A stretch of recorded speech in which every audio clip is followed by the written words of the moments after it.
can become. The heart will lead the way to what we can control. Fire, water. Y'all, let's just hope and pray that this works. Because if it don't, I'm just gonna cry. Okay, whatever. I like it. It's okay. See, you know what? You know what? You know what? Somebody got to get cut out. I'm not. I refuse. I'm not going to keep playing with these people. I'm not going to keep on. I'm not going to keep trying to get it perfect and get it right. It's just going to have to, somebody's face is covered up. And we're just going to have to accept that. We just, as a collective, as a group, are going to have to accept that tonight. Hey, Empress. And hey, Mia. And hey, Jonathan. Let's see who else is here. Hey, James. And JD. And Wood. And Twano. And Witchy. And Catherine. And Chastity Renee. And everybody else that I didn't name. How are you? Hey, oh wait, me and Leia beefing right now. I don't think I can say hey to Leia. Hey, Emilio. Hey, Brittany. Yeah, me and Leia beefing right now because Leia betrayed me in the worst possible way. So, hey, Aiden. Hey, Kenny. Hi, everybody. How are you doing?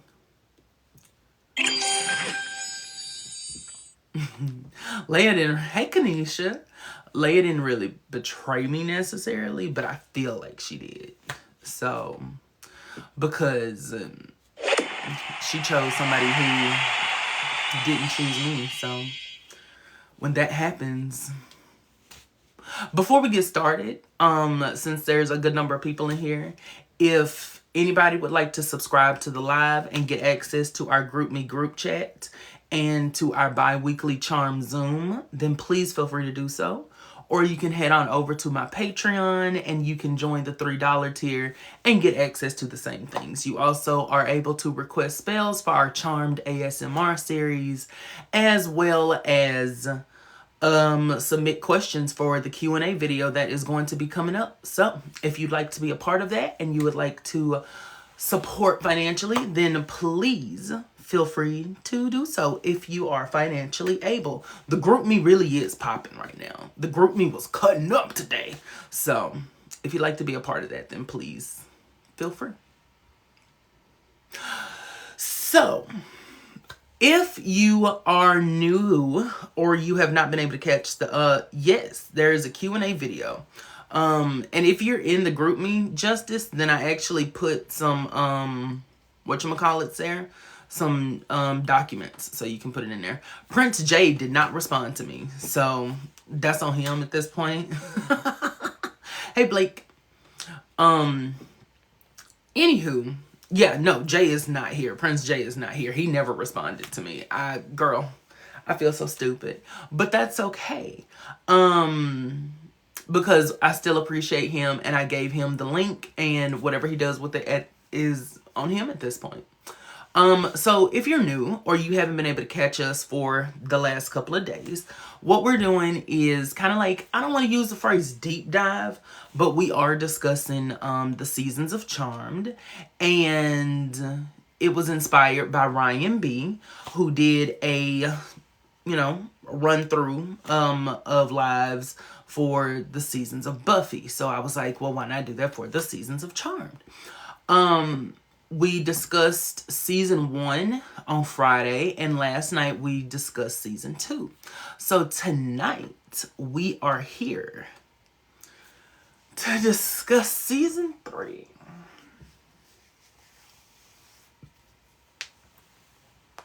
Okay. Trying to get myself prepared mentally for this.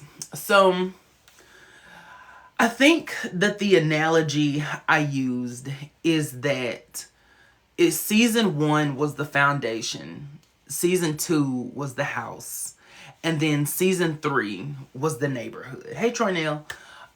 Season 3 is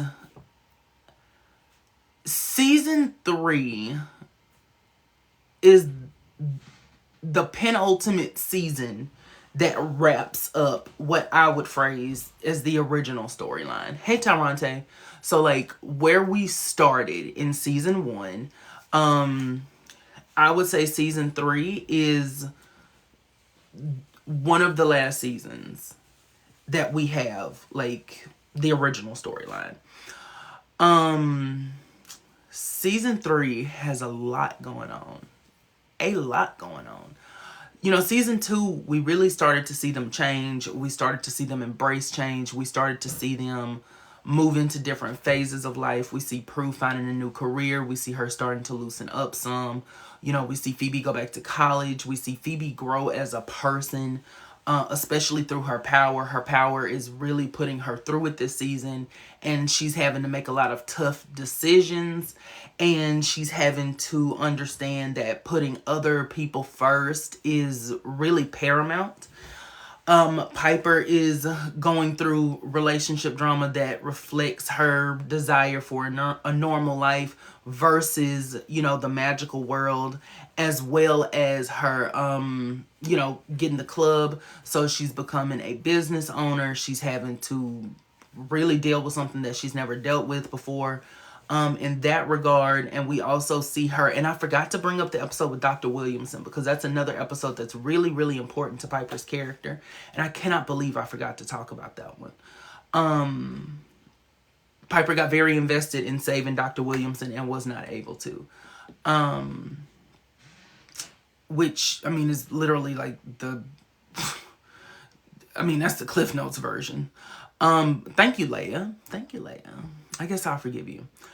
So, season 3 picks up where season 2 left off. At the end of season 2, Piper and Leo go up to the heavens, right? And so in season 3, at the beginning of season 3, they come back, and we learn that they were told by the elders that they cannot get married. Piper thinks that she's only been gone for 1 day. It turns out that she's been gone for 1 month.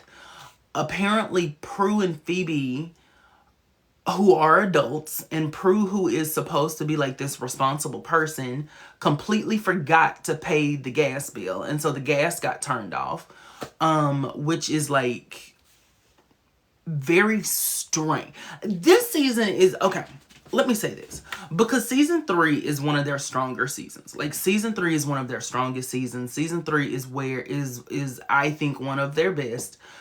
I genuinely do not understand some of the things that happen in this season, and I think it started there.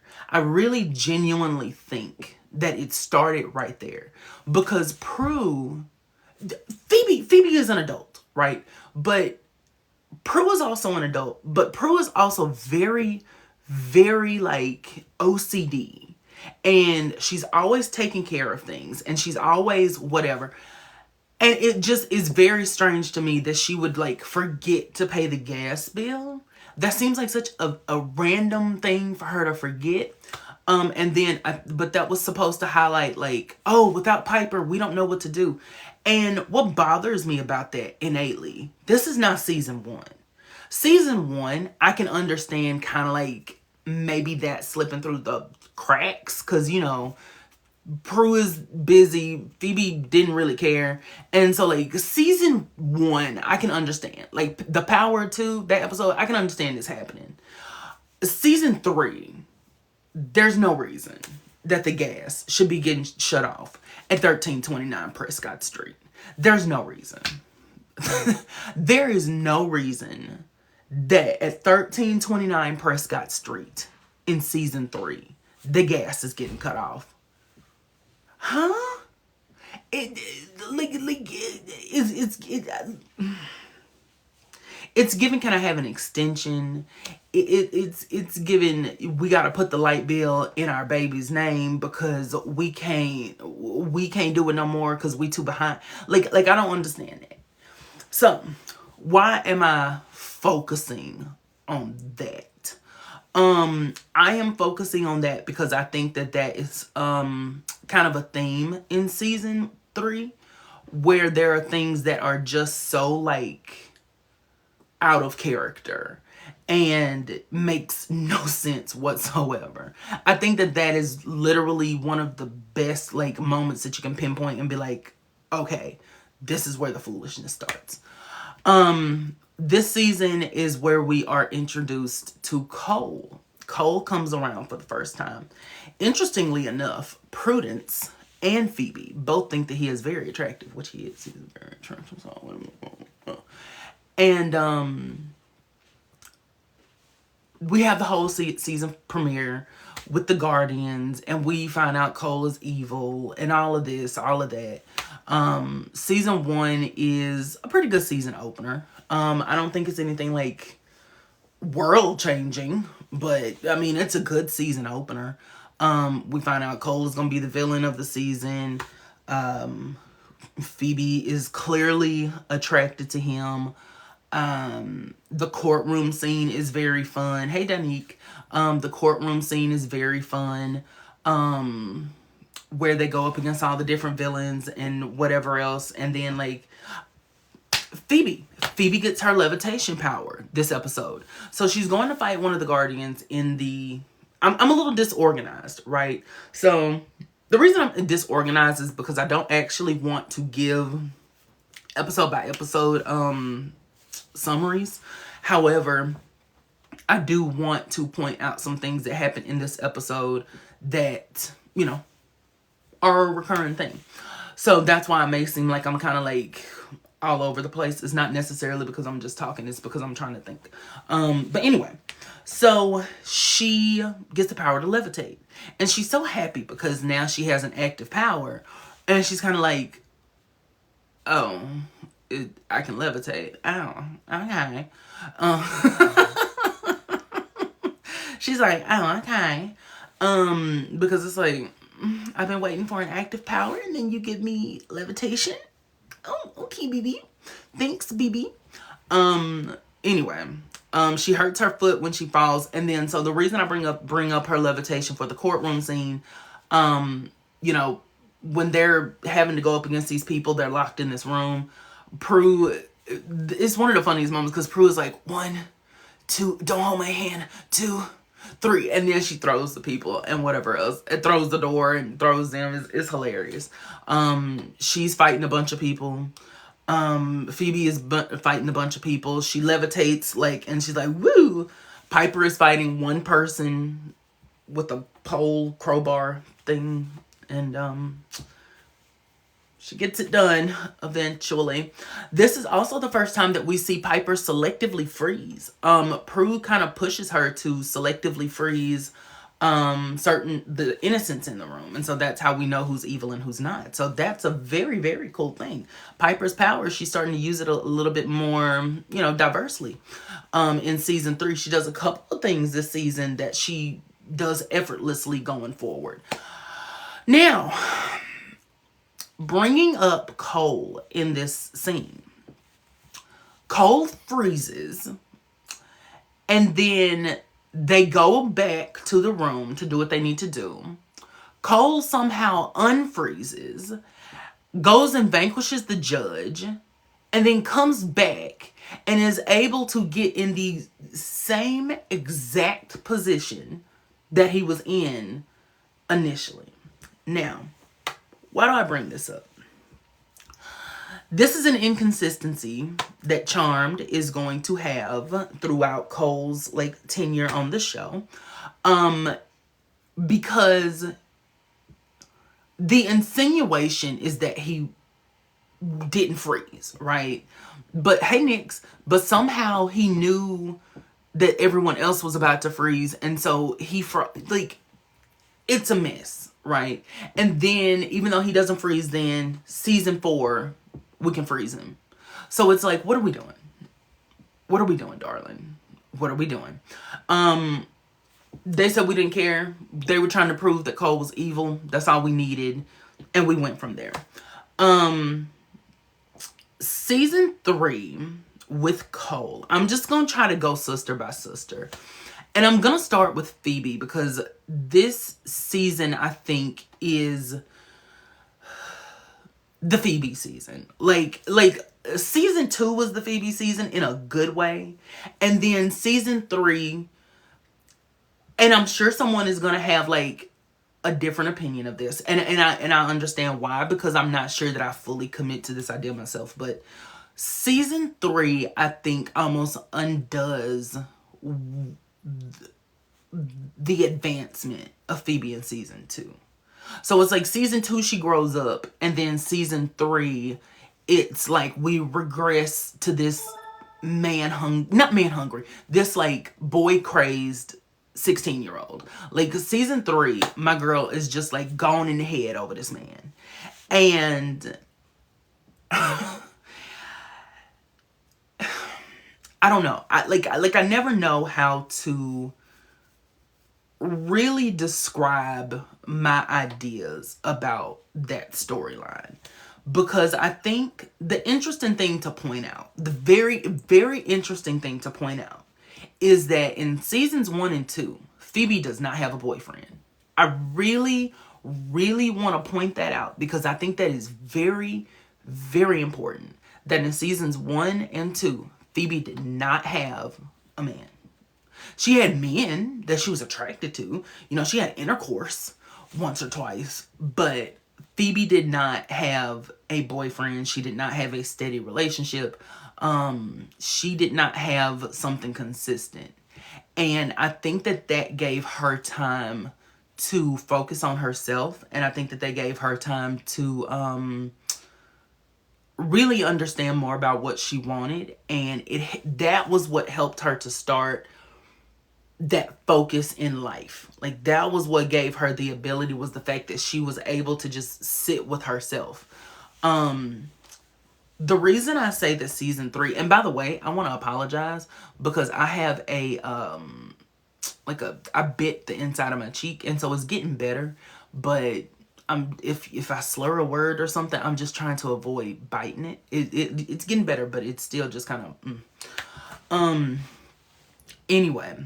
So season 3, the reason I say that Phoebe starts to be kind of like undone a little bit in that it's not even just Cole, right? Like it's not just Cole. I think it's the fact that Phoebe is manipulated at certain points. So it's like I can only really go so far with that, because, you know, Cole put her in situations. I don't know what that is, and it is bothering me so bad. Cole put her in situations where it was kind of a choice between him and her sisters on a smaller scale. And so then it became a choice between him and her sisters on a bigger scale. So one example that I can think of specifically when I say that Cole was putting her on a smaller scale is in an episode called Power Outage, where his plan is to use a demon who is like a spirit of hatred or something like that, Andrus. And his plan is to use him to infect them with anger so that he can turn them against each other, break the Power 3, and then he can go after them. What he does in that episode is he asks Phoebe out on a date because he knows that she really, really wants to go out with him, and she really wants to like make this thing work. And in order to go on that date, she knows that she's not going to be able to do the homeowners meeting with Piper, and Piper's going to have to do it by herself. Now, grand scheme of things, is that some huge whatever? No. But I think that that shows Phoebe's desire. Homeowner. Girl, what did I say? Yeah, the homeowner. Yeah, whatever. I hope I said the right word. But I think that that shows Phoebe's desire. Hey, friend. My fave. I think that... Hey, thank you, Rika. I think that that shows Phoebe's desire to kind of put her own needs before anything else. So like if I have to inconvenience my sister, I mean, she'll understand because it's just this once. Whereas earlier in this season, Phoebe was very, very reluctant for Piper and Leo to get married because she was scared that the elders were going to bring their wrath down on her. Not Not on her sisters, not on the family, not like, oh my God, they're gonna strike Piper down. No, it's like, oh, so I'm gonna be included in this. Oh, like, girl, I mean, I love you, but I ain't, fooling with it like that. And so it's interesting to see her go from that. Thank you, Natalie. It's interesting to see her go from I'm scared that the elders are gonna bring their wrath down on all of us to, well, girl, y'all just gonna have to accept that Cole Cole is a part of our lives. I don't know what to tell you. And again, I think that reflects Phoebe regressing to that teenage kind of like whatever. Now, let me say this. I want to say this real quick to also put in, like, kind of frame how I think about Phoebe. We know Phoebe has daddy issues. We know that. We know that. We know she has mommy issues, honestly, because, Patty wasn't there. And we know she was a rebellious teenager, things like that. So I think that this is the first time in the series that we actually see how that can be taken advantage of. And I think that unfortunately it really does reflect like real life, because I think that sometimes in real life people know that someone is the most vulnerable, because Cole even says when he comes in, she has issues a lot of women do. Well, girl, I was just talking about her in particular. I wasn't saying all women got that. I was just saying Phoebe did. So I didn't say that. I just want to make that clear. But Cole even says at the beginning of the season that he's going to go through Phoebe because she's the most vulnerable. Like, he knows that's his end. So clearly he's been watching them, for a while. He's studied them, things like that. And Phoebe is the one who this is the season that makes me say Phoebe and Piper are two sides of the same coin. Thank you, Tyrante.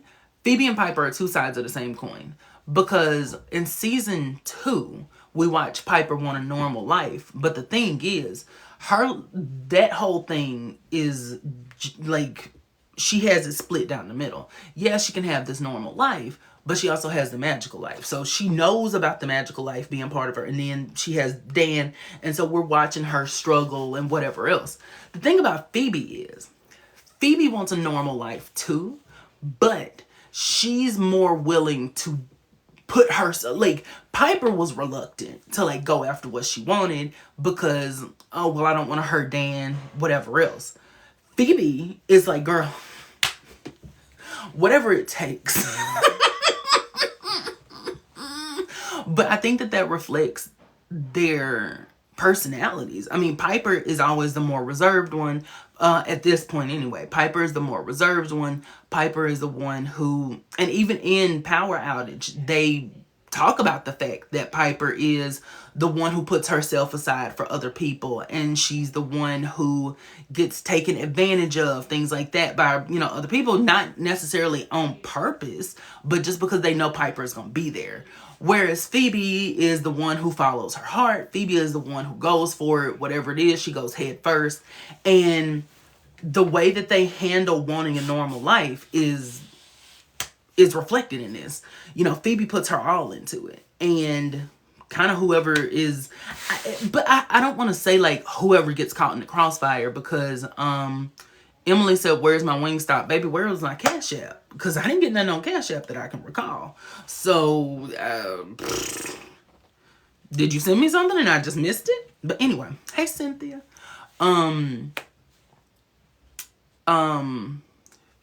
Phoebe, for me, thank you, friend.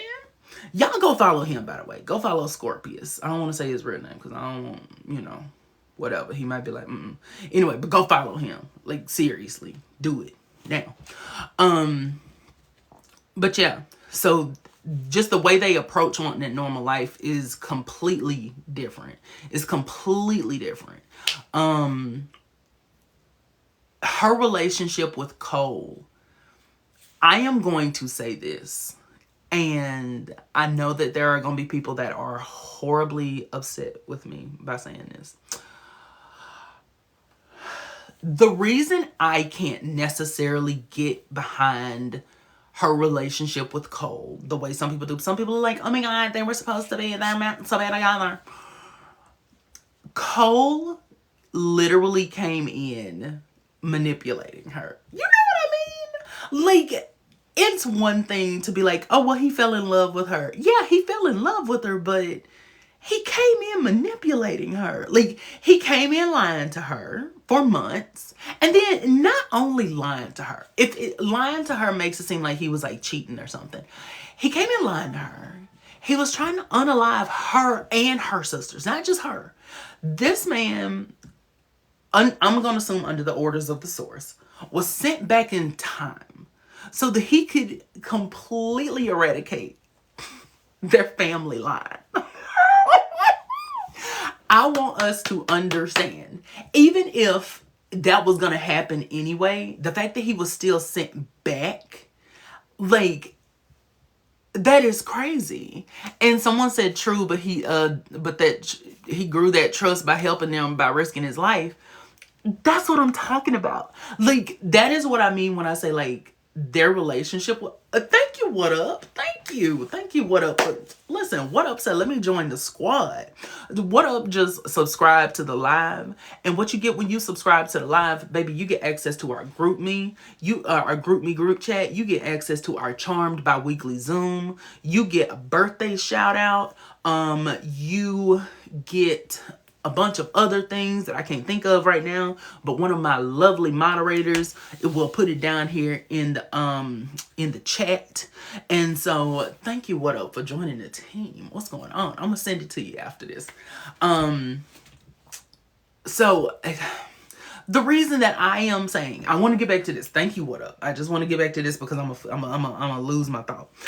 The reason that I'm bringing up the whole thing about going back in time is that you can kind of tell like Cole wasn't 100% putting his all into it. You know what I mean? Like, he clearly was not like pushing to do what he early access to videos. You get to request spell. Yeah, put it down there. Put it down there, Brittany. Put it down there. And then pin it. Did Cole and Ruth have a thing, baby? You know Cole and Ruth didn't have no thing. You know Ruth and that old dry hootie ha didn't have no thing with that man. You know that. Girl, you know that. You know Ruth and that old dry hootie ha wasn't doing nothing with nobody. You know that. Now you know that. Don't do that. Ruth up there riding that horse like this. I said, okay, girl. Okay, Miss Ma'ams. She wanted it though. I don't think Ruth did, but I'm a hush. I'm not gonna say why, because Dejanique, I felt like we could have gotten a more in-depth episode with his dad in season 3 or 4. I do think that we could have gone a little bit deeper with Cole's father, because if you don't know, Cole is half human, he's half demon. His father was a human, and sort of really what we get is Phoebe having a premonition at one point, or a vision at one point in the season, and she sees his, father being unalived by his demon mother. So Cole is actually a very good villain. Let me make that point very, very clear. Cole was an amazing villain. Like, had he actually been able to follow through with his plan and they hadn't made this like star-crossed lovers thing, I would say I'm not gonna put him up with him. I am going to say that he was a mini Zanku. Mini. I am not putting him with Zanku. I am saying that his plan was masterful in the same way that Zanku's was. Because the thing about Zanku and Cole is that they fully understood the family dynamic between them. See, other demons would try to attack them as people, as humans, or would come after, them as witches and whatever. Like, there was always that level where they were coming at them as the enemy. But Cole and Zanku understood really how to like get in there. You know what I mean? Like they would get that pinky and they would get in there. That was, Zanku did attack them as people, but he attacked them like he was pulling some mental warfare. And, he eventually like degraded their confidence in themselves to where even the books turned on them.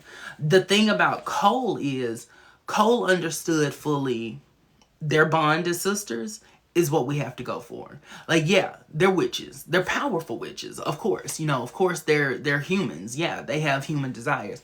Cole understood with precise understanding that they were sisters first and foremost. And I think that that's why you see him doing things like going after their family, their lineage. That's why you see him trying to separate them as sisters. I think that's another reason that he puts Phoebe in those predicaments where she's having to choose between him and, and her sisters, is because he was trying to drive that wedge between them. And he's trying to make sure that there is some level of division. And for that, I will fully, like, always give him his props. The whole him falling in love with her situation is a tale as old as time, right? When it comes, thank you, James. Is a tale as old as time when it comes to TV, movies, media, things like that. There's nothing special about it, about the trope itself. I think that the story, for what it was well done.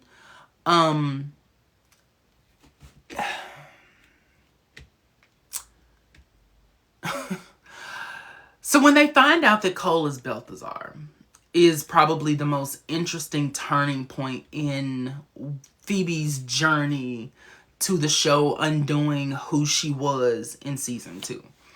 Up to this point, she thinks that Cole is human. And she has nothing that is indicating that he is anything other than human. Prue does not trust him. But, that's her little sister. Prue is going to be protective. That's just her. Not saying it's right. I'm just saying that Prue is, the big sister. And so she's going to be protective. There's something about Cole she just doesn't like. She can't put her finger on it. The turning point is sleuthing with the enemy. Number one, that's an interesting episode because that's the first time that Piper actually unfreezes a demon's head and leaves the rest of them frozen. So, little tidbit there. And Prue is actually the one who got her to do that. But anyway, that ain't got nothing to do with nothing. In that episode, Krell, who is a Zoltar, is looking for Balthazar. And this is after the Charmed Ones have like sliced and diced him, gotten the little piece of flesh, they're making the potion, whatever. They're trying to find him too so they can vanquish him. So Krell wants to work with them so that he can, they can bring their collective powers together because Cole has unalived and vanquished the Triad. So now the Source has a bounty on his head. Everybody's after him. Like, we are cutting up.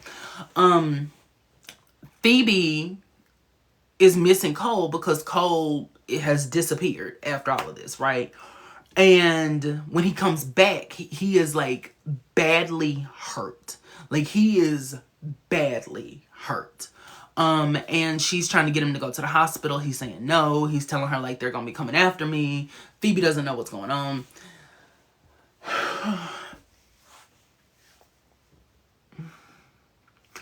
And instead of Phoebe, Sharkeisha Halliwell, who is a very smart person. Forget the fact that she fights demons. Forget the fact that she's a witch. Forget the fact that she has the power of premonition, which we will come back to. Forget all of that. Phoebe is a smart woman. And it's like everything just went out of her head at that point. And I know some people are saying street smart, but that's what I'm talking about. Phoebe puts pieces together. Like, you can't call Phoebe stupid.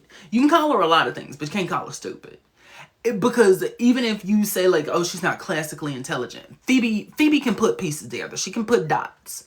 And somebody said Prue was way smarter. That doesn't make any sense. Anyway, my thing is that Phoebe is not the kind of person who's gonna see something like that and be like, oh girl.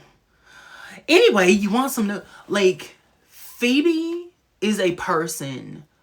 Phoebe is the same person who realized that she was in a time loop because she kept having the deja vu, and she put the pieces together and understood that she was in a time loop.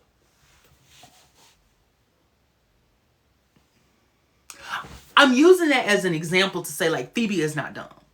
We see so many things from Phoebe that shows us that she knows how to get from point A to point B. We know she knows how to do that. And the writer said, we are about to show you that when you are really in love with a man, when that man put it on you so good that it makes your mind lose control, you're just gonna, yeah, we just vanquished we just tried to, we got attacked by Balthazar and we sliced him, and he's got a big chunk of himself missing, and Cole just showed up and he has the same chunk of himself missing, but it's got to be pure coincidence. Okay. Even if you say, like, yeah, it might be a coincidence. Okay, yeah, fine. This man who is a lawyer is like, no, I'm not going to go to the police because, you know, they're after me. Phoebe. They said when it comes to this is what I mean when I say Piper and Phoebe had completely different approaches to love. Piper lied to herself and stay, not different approaches. Different levels. Let me say different levels. Let me use that phrase.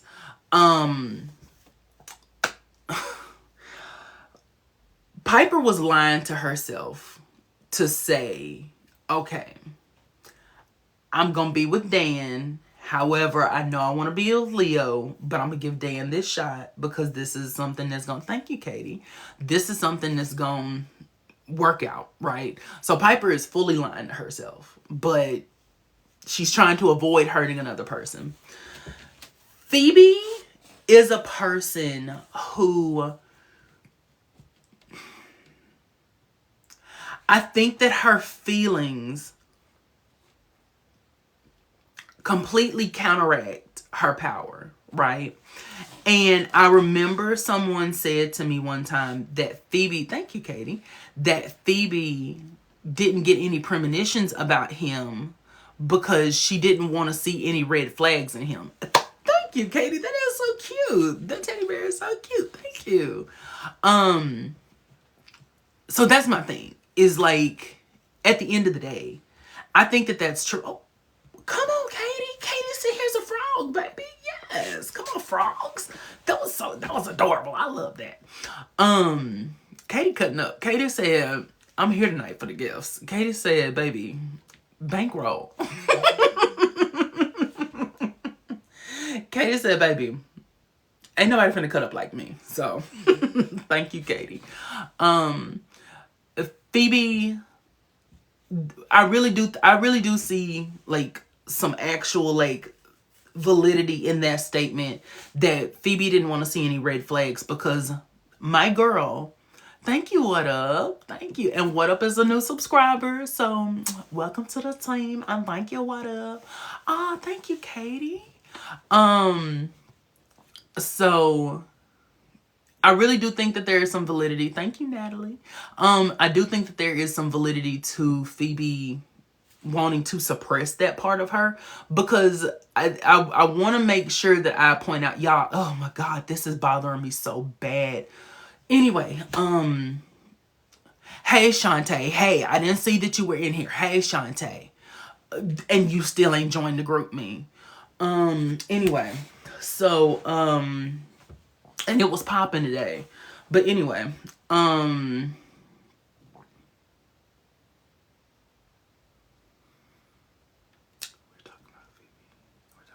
premonitions. I do want to make it very clear too that is the live messing up? Is it messing up? Is the live messing up?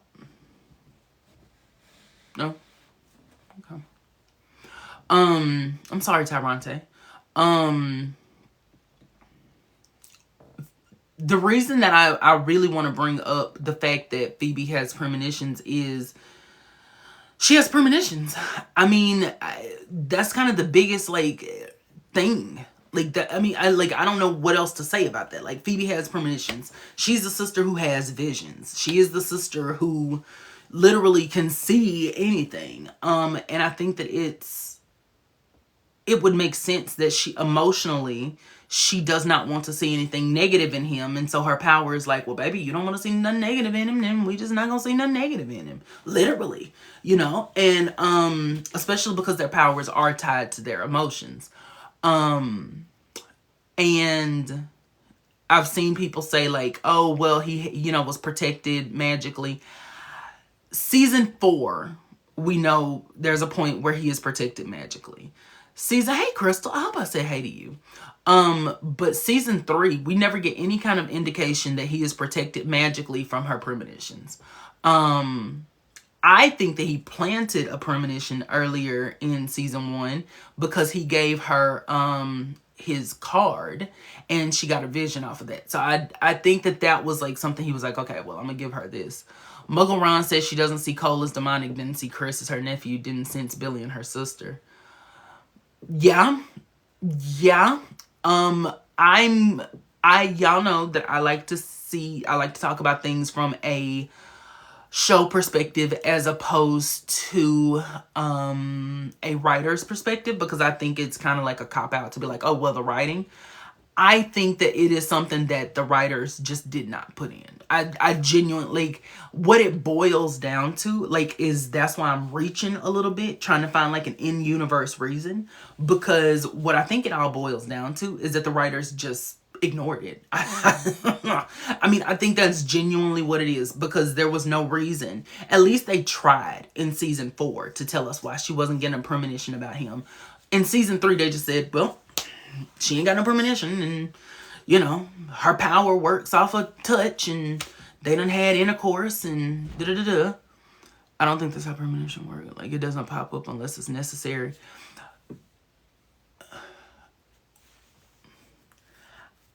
Okay, I get what you're saying. I think that you're saying what you're saying. I think that him being evil and wanting to unalive her and her sisters is necessary. You know what I mean? Like, I think it's necessary. I think that would be something that would be probably, you know what I mean, like, necessary. It would need to be something we explore. Mia does make a good point that the show would have been boring if everything had been solved by Phoebe's premonitions. And I think that that's a problem that you run into with certain things like that. When you run into, and I think that that's why at a certain point they had to depower her, and why I think that Piper's eventual exploding power, which we're going to get to, eventually kind of doesn't even work against like your random run-of-the-mill demon, because when you get to a certain point, you have to just ignore things, and you have to kind of nerf a power, and nerf basically means like, you know, weaken it, whatever else. And I think that they do that. You have to do that, because if you just have them being the pinnacle of strength, then, I mean, you know, because like Shantae is saying, like, Phoebe can call premonitions. Phoebe can call them. And I understand because at this point, Phoebe is not like, let me get a premonition about him to see what's up. Like, Phoebe is not going to use her power in that way at this point in time. That's not something that she's willing to do. And I think that this is the season that she wants to focus on having that normal relationship like Piper has. Not necessarily like saying she wants to be like Piper, but I'm saying like, I am saying, oh, thank you. And that's your first gift too. Thank you. I followed you, TLC. I'm trying to follow people back when they follow me, so you gotta work with me. Anyway. So, what are we saying? Girl, what am I see? Galen, this is why we write stuff down, baby.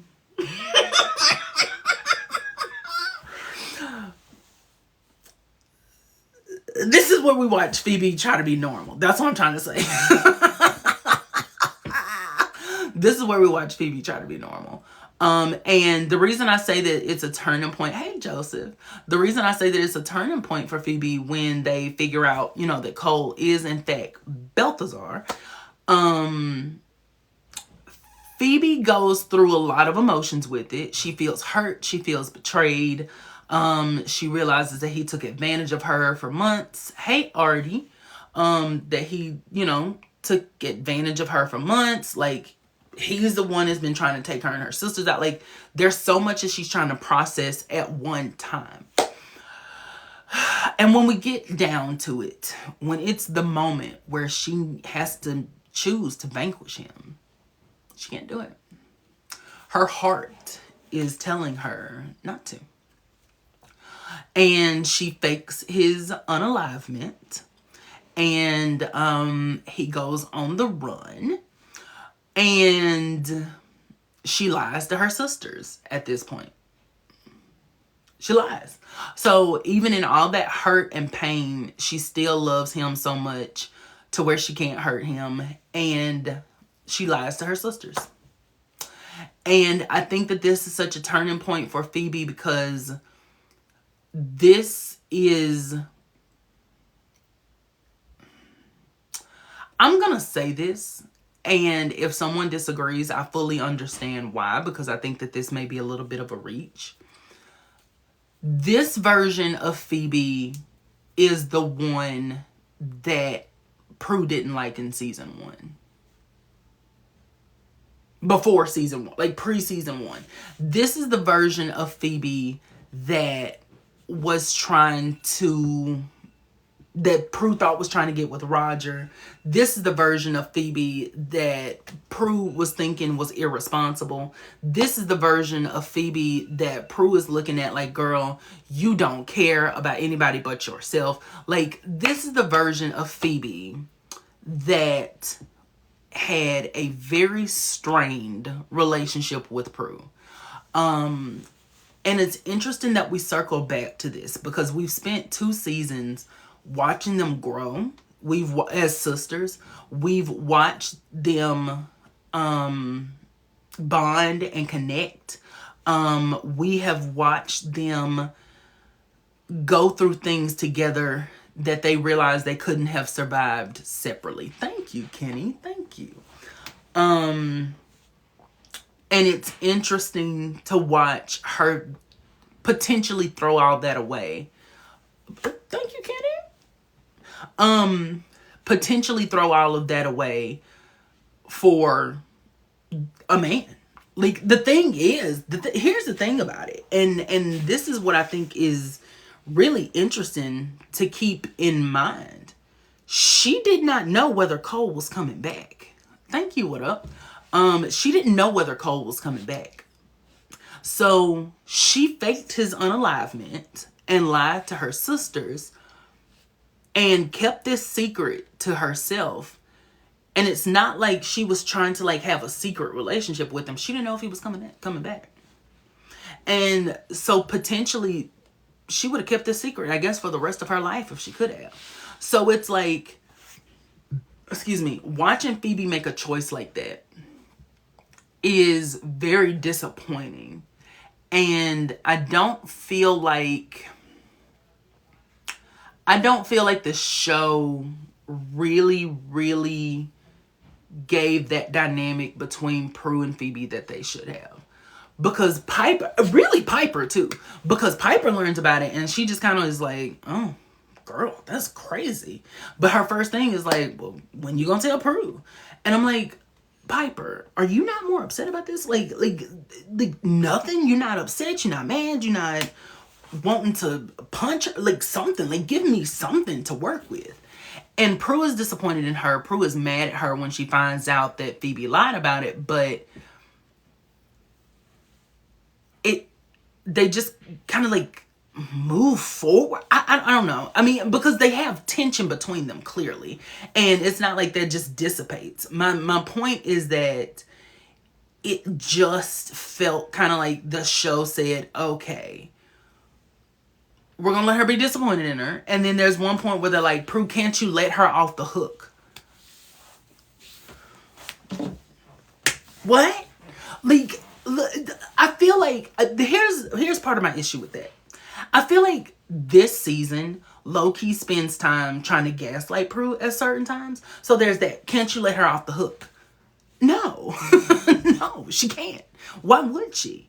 And it's like earlier in the season, Cole gets caught in this crystal cage that Prue, came up with, which later on, the crystal cage was just to trap people.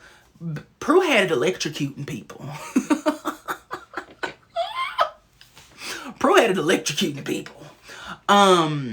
But anyway, and Cole gets trapped in it, and Prue is like, why is this man up here in the first place? And Phoebe's like, well, do you think you can call him and apologize? Can you what? Can she what? Like that was when I knew Phoebe was delusional. That was when I knew Phoebe was delusional. Like, and somebody said, I just want to go back to this comment because I saw it and I wanted to read it. Oop, gotcha. I see what you're saying. But it's not like he would ever actually hurt her or do anything that she would see as bad. Cole was a demon. Cole was a demon. Cole was a demon who tried to unalive them for months.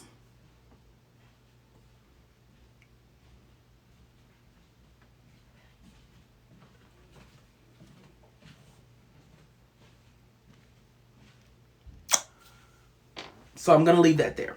Anyway, and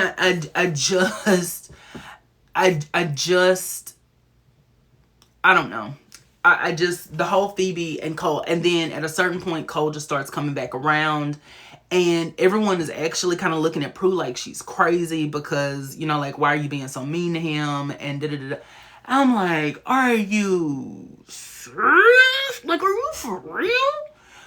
Let's think about the fact that this man, Cole, is the same person who sent Prue fake signs so that she would get put in the same path as Viserys, an invincible demon who was cursed with an empath's power because he knew Prue would try to help him.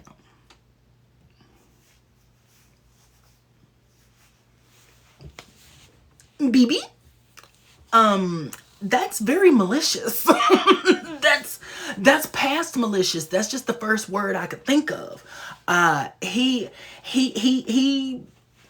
was trying to get my girl out. Like, he was trying to take my girl out of here. And the thing is, Primrose Empath. I can't talk about season 3 without talking about Primrose Empath.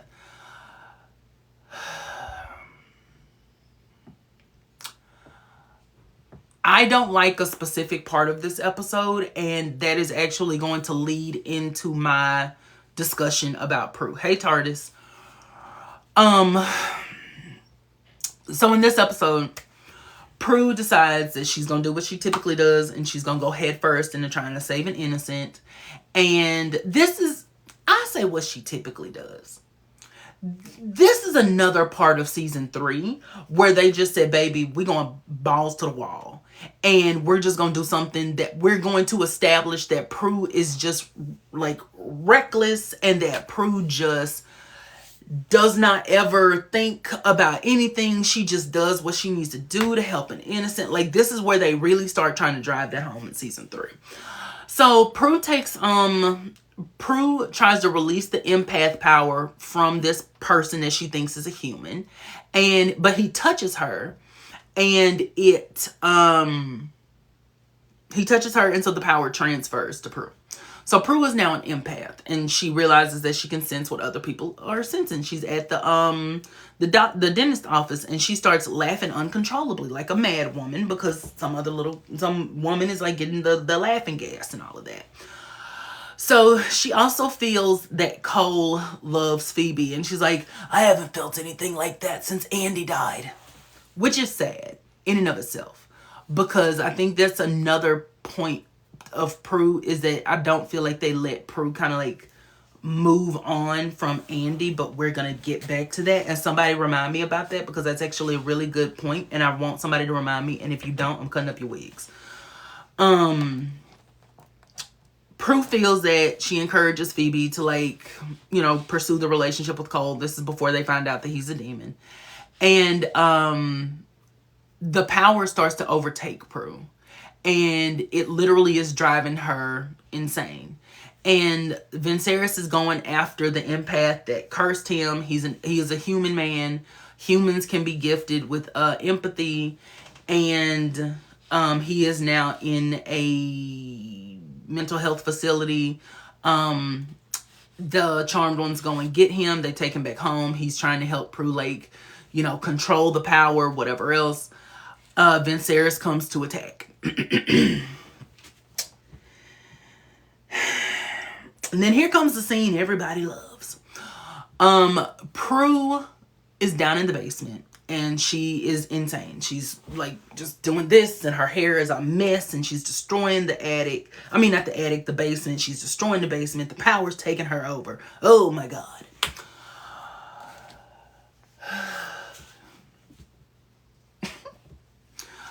Prue gets control of the power. I guess she takes a little time to brush her hair, because now her hair is seamless. It is brushed. It looks perfectly coiffed. She looks like she drank some water. I don't know. She just comes up looking rejuvenated. And it's rejuvenated. Yep. Like Muggle Ron said, she comes up looking rejuvenated. She looks refreshed. And she comes up there and she's able to use the empathy to incorporate into her own power. And she's doing kicks and flips and running up walls and jumping over the banister and low-key levitating and kicking the demon and throwing her leg up behind her head. It's just a display. It is just a display. And then Prue has the very smart idea to astral project and let Astral Prue put all of the emotions. Somehow she is able to put all of the emotions she is feeling into her astral self, who then jumps into the demon, this invincible demon, and he is vanquished because he is overwhelmed by the human emotions that he feels.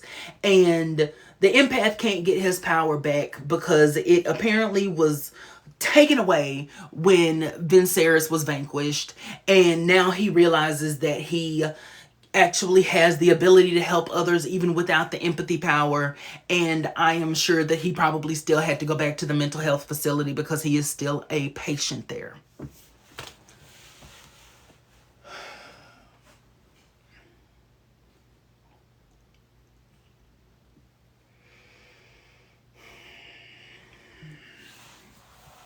Okay. Okay.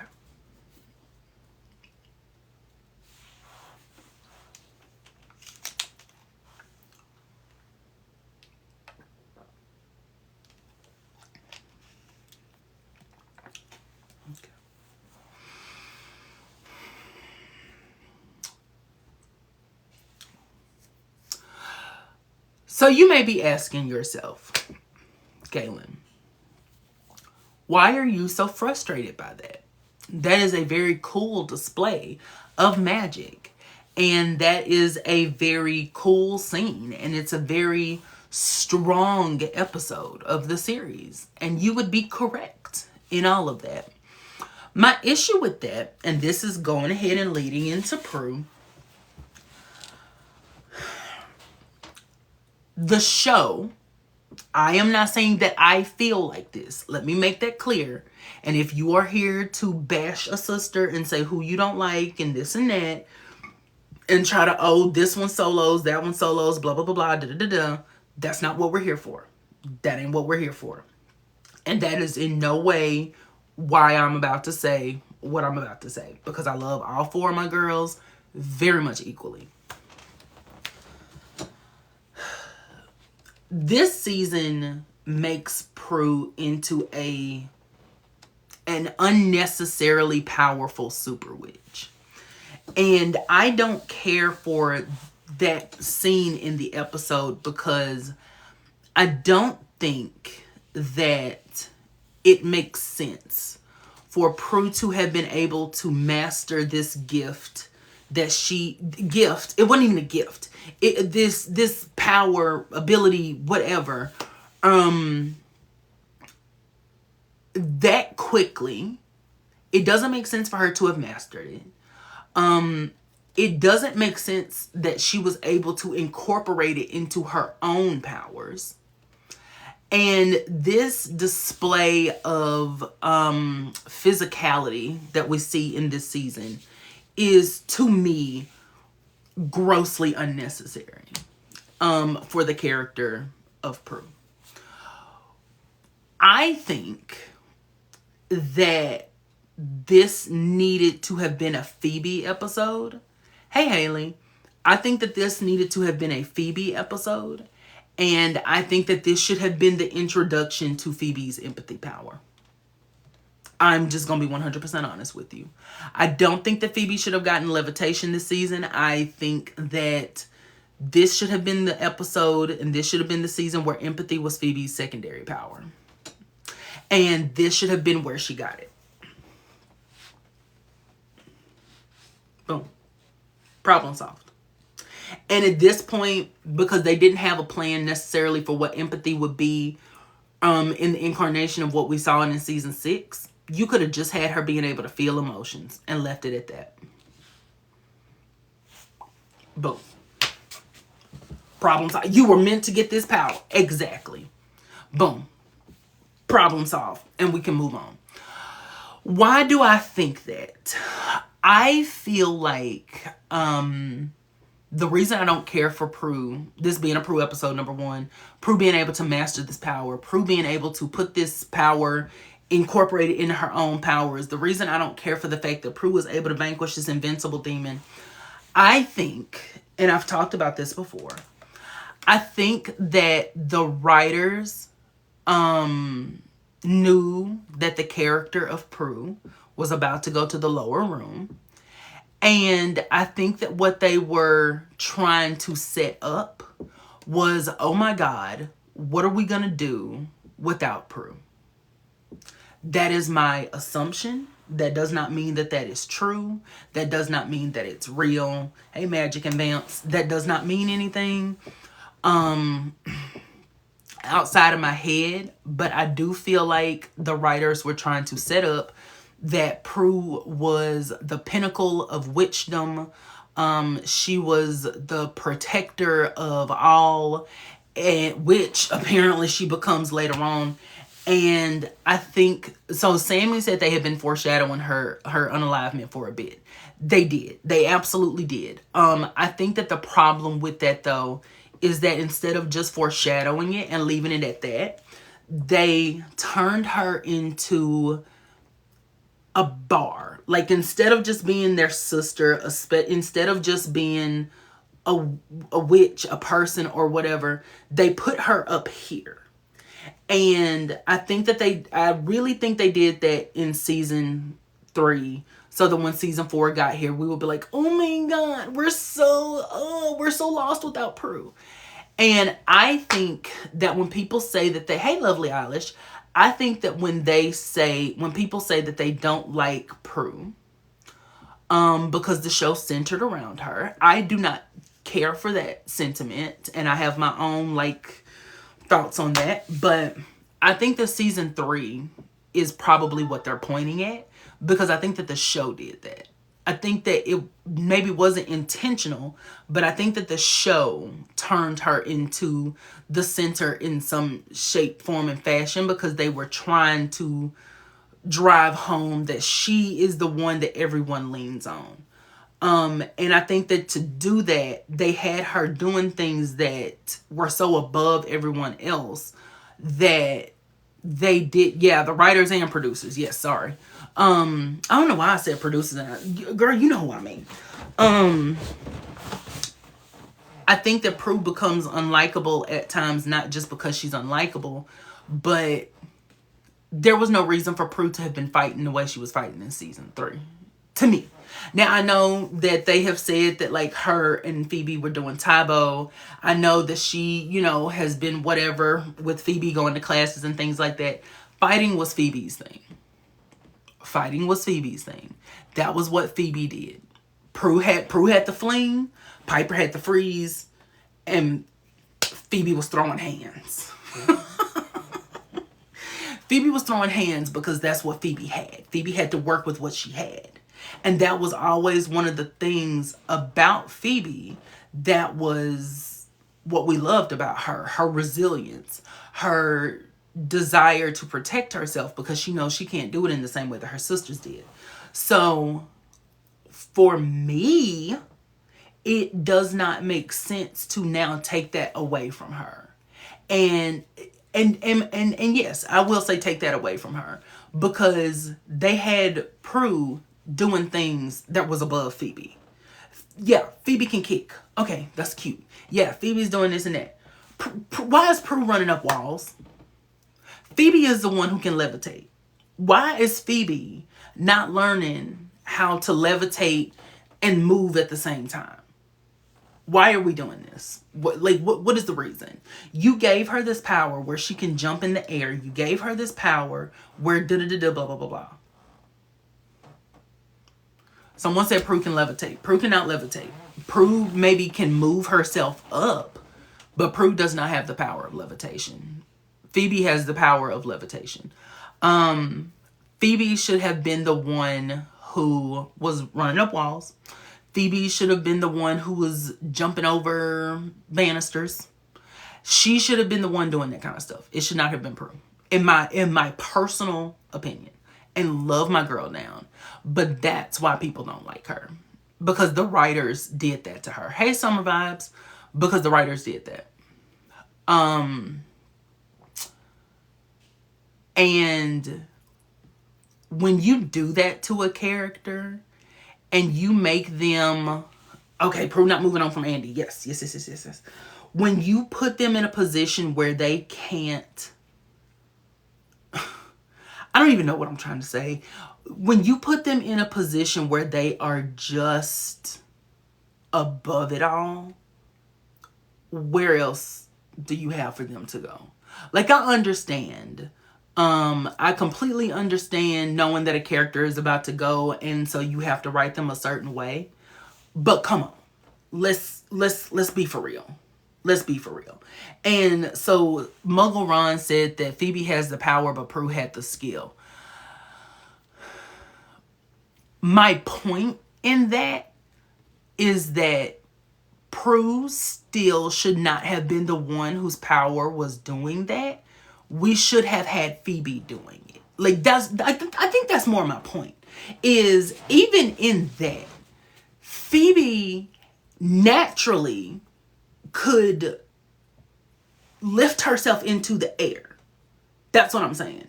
Phoebe naturally could lift herself into the air. We have seen her put her feet up against the walls at later points. Like, naturally to her, that is a power that she has. And saying that Prue has the skill is part of what the issue is for me. Prue had to make herself do that. Like, do you know what I mean? Does that, like, do you get what I mean? Like, Prue learning to use her power in a way to lift herself up and do that kind of stuff is crazy to me. When we have someone who can literally levitate. Like, that's the point. That's what I'm saying, is that Prue was above them. And someone said Prue was intellectually smarter.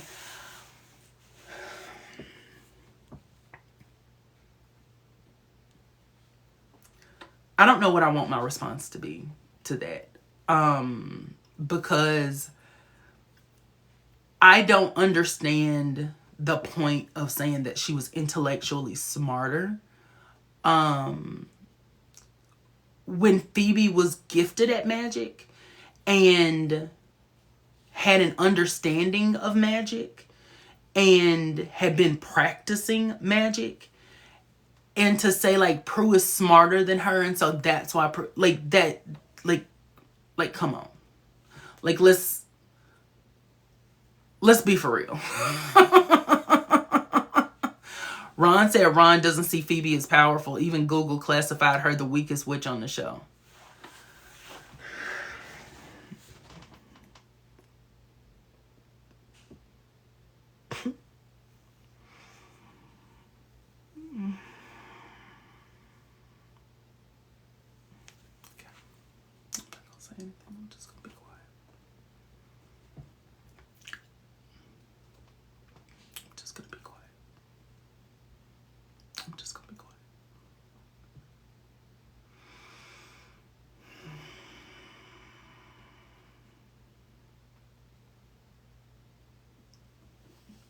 I'm gonna tell you why I'm having to like take a moment for this right now.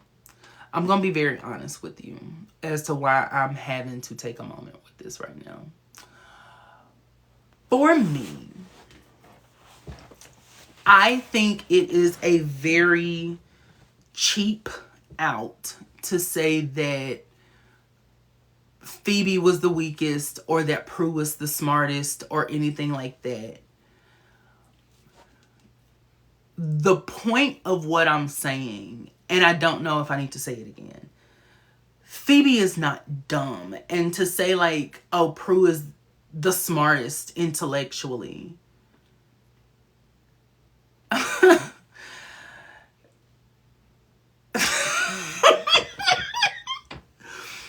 is literally proving what I'm saying. Like, it is literally proving what I am saying. And Celeste said Phoebe was only good with rhyming. Prue was more creative with her man.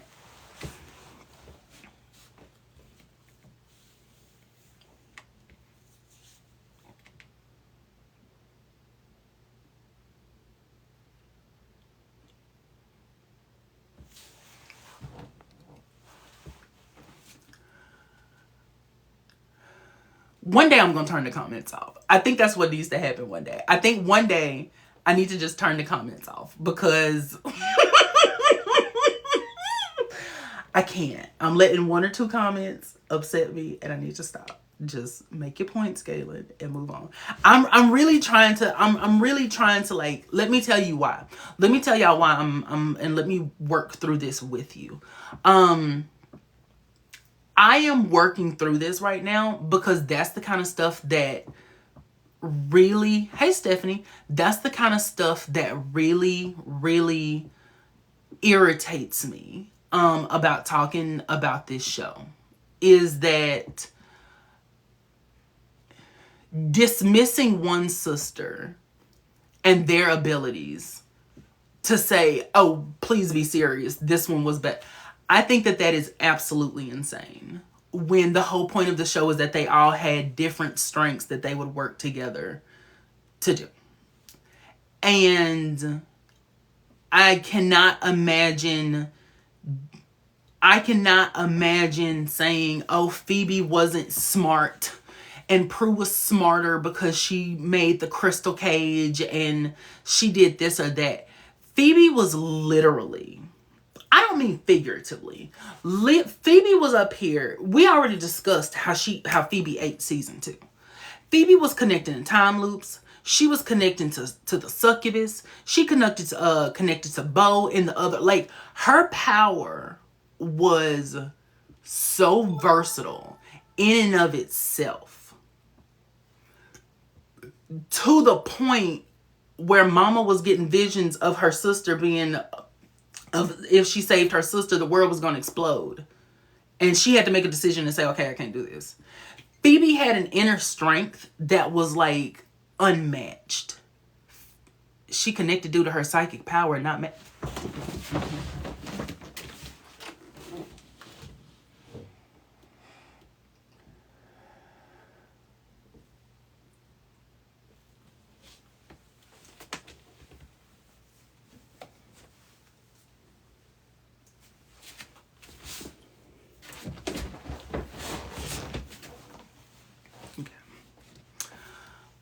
I'm going to move on. Because if I sit here and I try to go back and forth, I'm going to lose my mind. I'm going to lose my mind.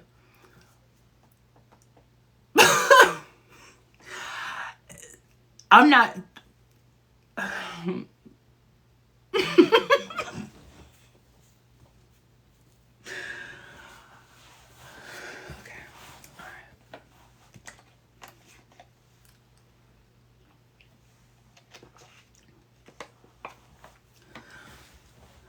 Let's move on. So, Prudence and Andy, I brought them up earlier for a specific reason.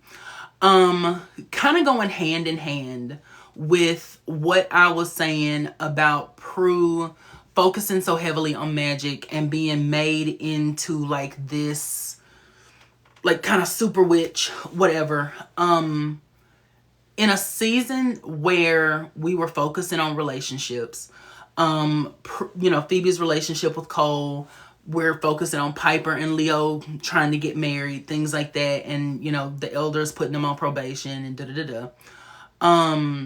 Prue does not have the relationship, so I don't think it's bad that Phoebe had that Prue didn't have the relationship. I don't think that that's a negative thing, because I like the fact that Prue especially didn't like focus on having a man. Like, she didn't feel like her life was like incomplete without a man and she just had to have one. The reason I say that it kind of makes me sad though is I feel like Prue almost didn't get that shot. Like, she didn't get a chance to move on from Andy. It would be one thing if like she said, you know what, Andy was the one, I'll never find anyone else. That would be a completely different scenario for me. If she was like, I'll never find anybody else, I'm cool. It felt like they just ignored that part of her and said, all right, that's over. Like, she was like, it's like the show was like, low-key, we know we're getting her up out of here. We're not finna focus on giving her a love life. We're not finna focus on all that. She went on random dates. I feel like, and do I think that he would have been? I'm on the fence. I think that Justin, had Prue lived, I think that Justin could have been, not in game, but I think that Justin could have been more of a significant relationship for her. Justin seemed, before they told us how boring he was and whatever else, Justin seemed like he was fun. He seemed like he was really interested in her. And I felt like if Justin had stayed and, Prue had stayed, that he would have been her window into moving on. That was Piper's classmate.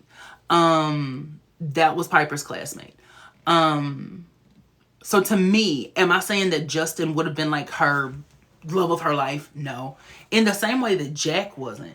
The thing about Jack is, you could tell Jack was a fling. Like, Jack was literally just something for her to do. Figuratively and literally. Justin, though, because he had harbored that crush on her for so long, I could almost see her, like, I could see her and Justin talking one day and be like, I remember I had such a crush on you, but I knew that you were with Andy and I just never wanted to say anything. And like, that kind of makes her like step back, like, why you bringing Andy up, and that kind of brings that old stuff up for her. And it kind of puts her, I could see that putting her in like fight or flight mode. Like, okay, you bring Andy up, that's too much for me, whatever. And then him apologizing, whatever else, and really telling her why he's always been interested in her. Like, you know what I mean? Like, I could see that storyline for her had they both had she lived and he had stayed. Unfortunately, we didn't get that. And the reason, I'm not saying that even needed to be like, oh, Prue is eventually gonna find a man, she's gonna eventually find love. I don't even think it was that. I think that the reason Prue would have needed that is because she needed to move on from Andy through somebody that wasn't her sisters. Because they were doing something completely different. And I think that Prue needed that opportunity to bond with someone outside of them. And I think that having as much as I hate putting it through, the lens of a relationship with a man, I think maybe giving her that chance to truly, truly grieve Andy and move forward and tell herself that it is okay to acknowledge the love she had for him, but that it doesn't rule her current life. I think that would have been therapeutic for her, and I think that would have made her even more relaxed. I see people bringing up Bane.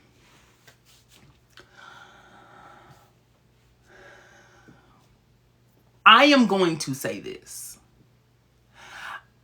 I think that if Bane had stayed there, they would have kept doing... First off, Bane was not the love of Prue's life.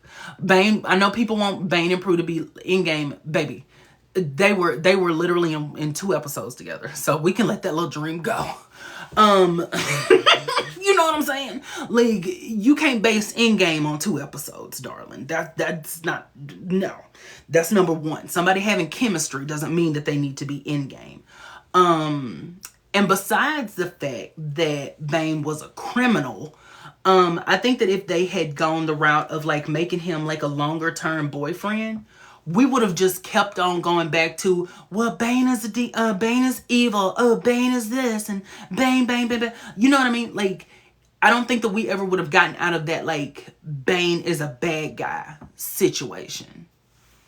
Ron says she was in How Many with Justin? Same thing, Galen. Am I talking to myself? Am I talking to myself? At what point did I say Justin... I literally said Justin and Prue wouldn't be in game. Like, I specifically said they would not. And specifically said that...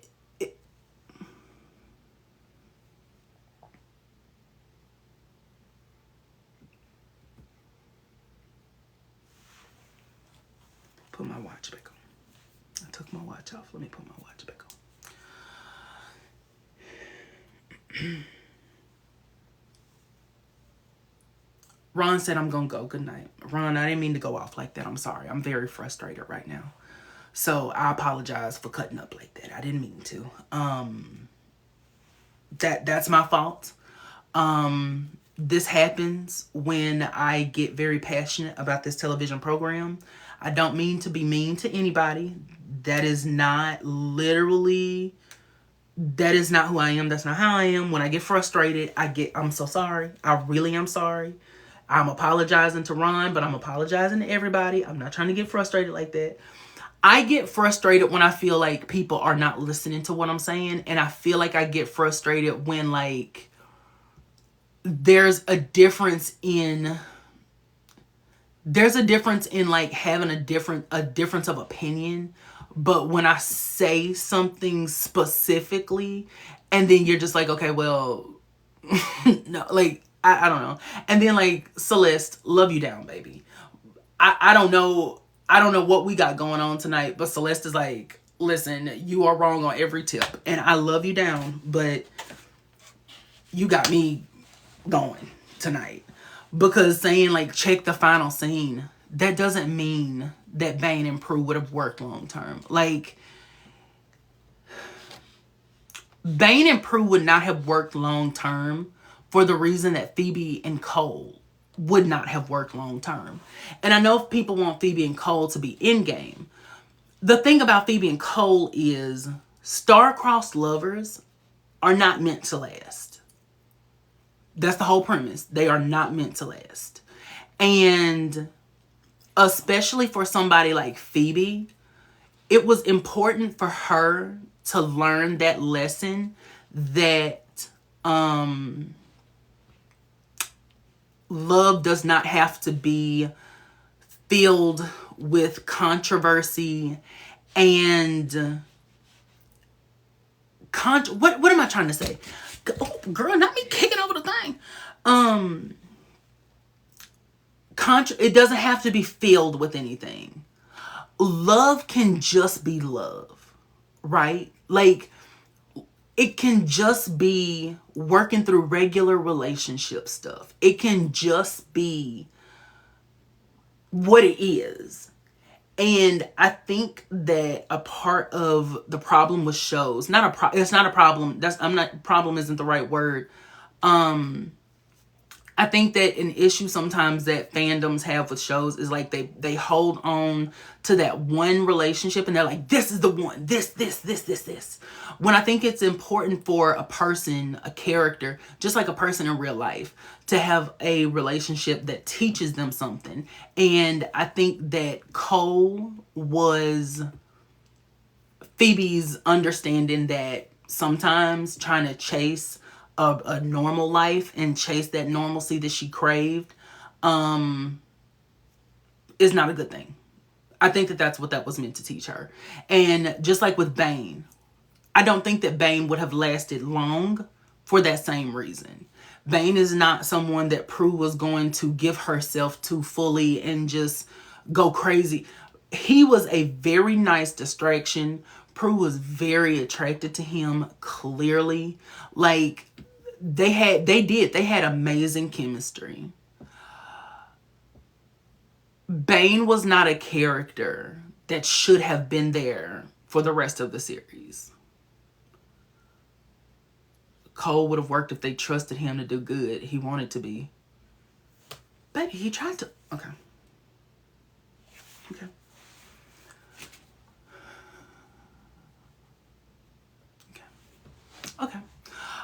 Anyway, I think that he forced her to be evil.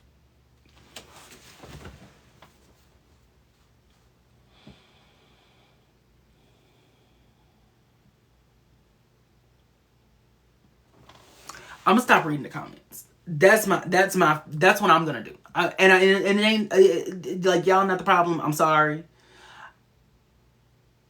I'm going to stop reading the comments. Anyway. I don't even know what I'm trying to say anymore. Prue didn't get a chance to move on from Andy. That's my whole point. Didn't get a chance to move on from Andy. Prue did not get the opportunity to, I think even more so than moving on from Andy, I think that she didn't get a chance to grieve Andy. I think that she did grieve him, but not like fully. Like, she didn't really reach down and be like, okay, I'm finna let this go. You know, I'm finna allow myself to live past Andy. I think that Jack was the first time she tried that, and it did help her loosen up, but she still was holding that grip tight to Andy. Bane is the same way, where I think Bane was kind of her way to explore that kind of dark side. You know, like, she kind of got to be like a bad girl for a minute. And the reason that I think her astral projection power is so significant, you know, we talked about in season 2 that her astral projection power was her moving through a different space in life. So there was Prue that was here, that was the original uptight, you know, whatever Prue, and she was trying to move into this new space of life. And I think that that's why her mind split. Like, instead of having, you know, multiple personalities, my girl just got astral projection. And so in season 3, we see that come to fruition. There's at Piper's wedding that Prue again essentially takes over. Prue astral projects and has been she is very tired. She's been astral projecting to these different bars and things like that, but she thinks it's a dream because it happens at night. And so at Piper's wedding, the man comes up, Prue sees him, and she astral projects and she jumps on the bike with him. I don't know how he didn't see her body and that this other body came up, but that's neither here nor is it there. I don't even think he cared at that point. They go off. Piper takes this as a sign that her and Leo are not supposed to be together because she sees Patty, and she's like, girl, I'm not supposed to be here. Like, this ain't even supposed to work. I see how it turned out with you and Dad. I'm done. Like, I'm good. I'm not gonna do this anymore. And they convince her to go, you know, to chase her heart, essentially, and marry Leah. Where this comes back to Prue is that Prue and Phoebe have a very, very good heart to heart. And I think that this is a scene where people saying Phoebe isn't smart, I would direct them to this scene, because Phoebe is the one who helps Prue through her feelings. Phoebe is the one who helps Prue to understand. Thank you, Brittany, because, girl. Phoebe is the one who helps Prue to accept this part of her. Yeah, you can leave them on. It's okay, Brittany. It's all right. You can turn them on. It's okay. I didn't know you could do that, so that makes me, hey, Jim. At least I know that it can happen. But Phoebe is the one who helps Prue to understand what she's going through right now, why she's experiencing what she's experiencing. Basically is helping her to understand that she needs to let her sisters grow up. You know, she needs to understand that they don't need her in the same way that they did before, but that it doesn't mean that they don't need her at all. And so I think that that is really important to the story, because I don't think that they follow up on it. I think they try to, but I don't think they follow up on it, because I don't think they felt like they had a reason to follow up on it. And the reason I keep bringing up the fact that they knew Prue was going to leave is because I do think that it affects storylines like that. Thank you, Daisy. I think that it affects storylines like that where I'm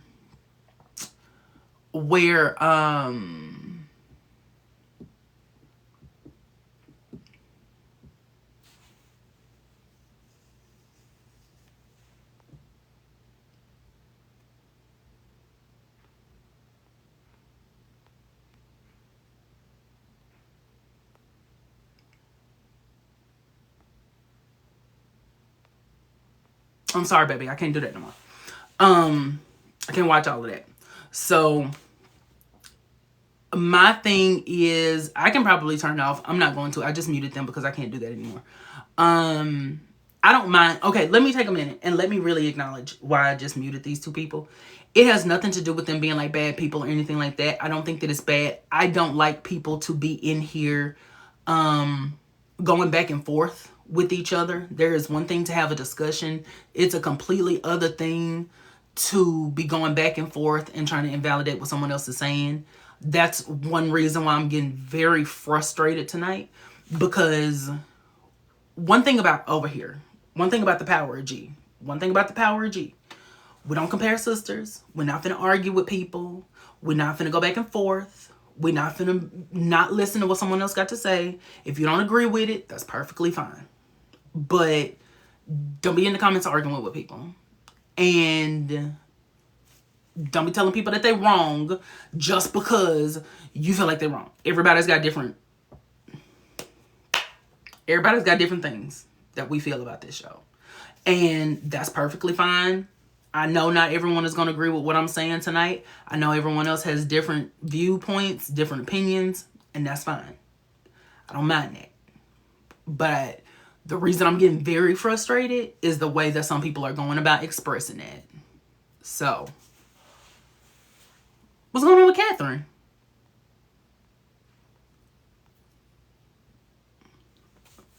Well, I don't know what's happening, but Oops said, I thought we were just talking. You might have thought you were just talking, but that's not. Oh my God. Please tell Catherine that I'm praying for, because, well, where is my...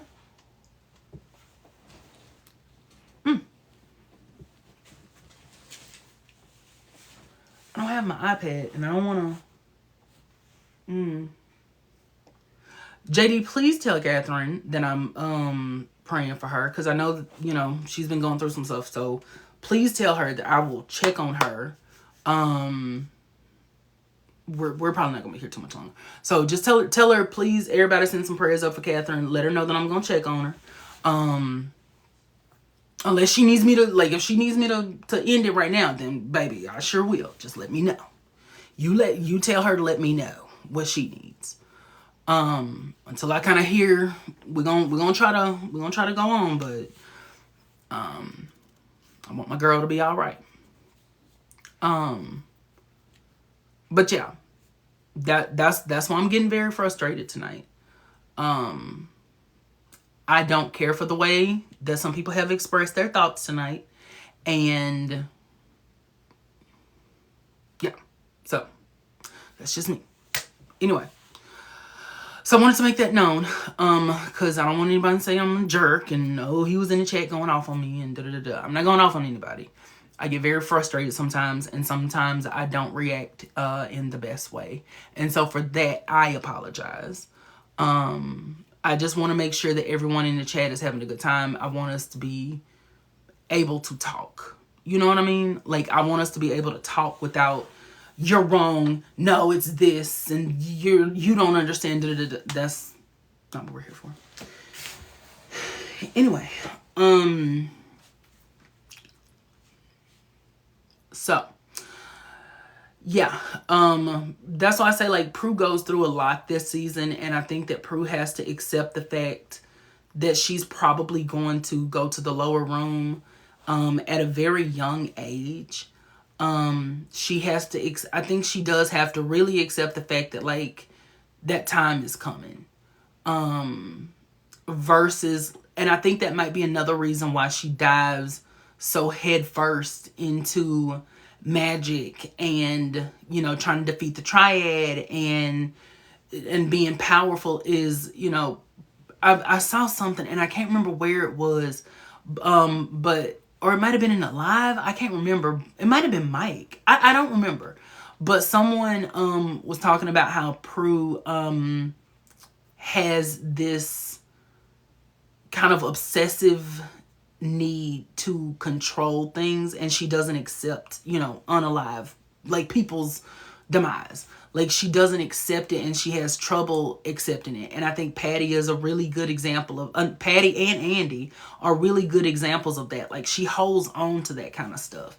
And so I think the idea that she is going to, you know, go to the lower room herself is one that she just can't grapple with.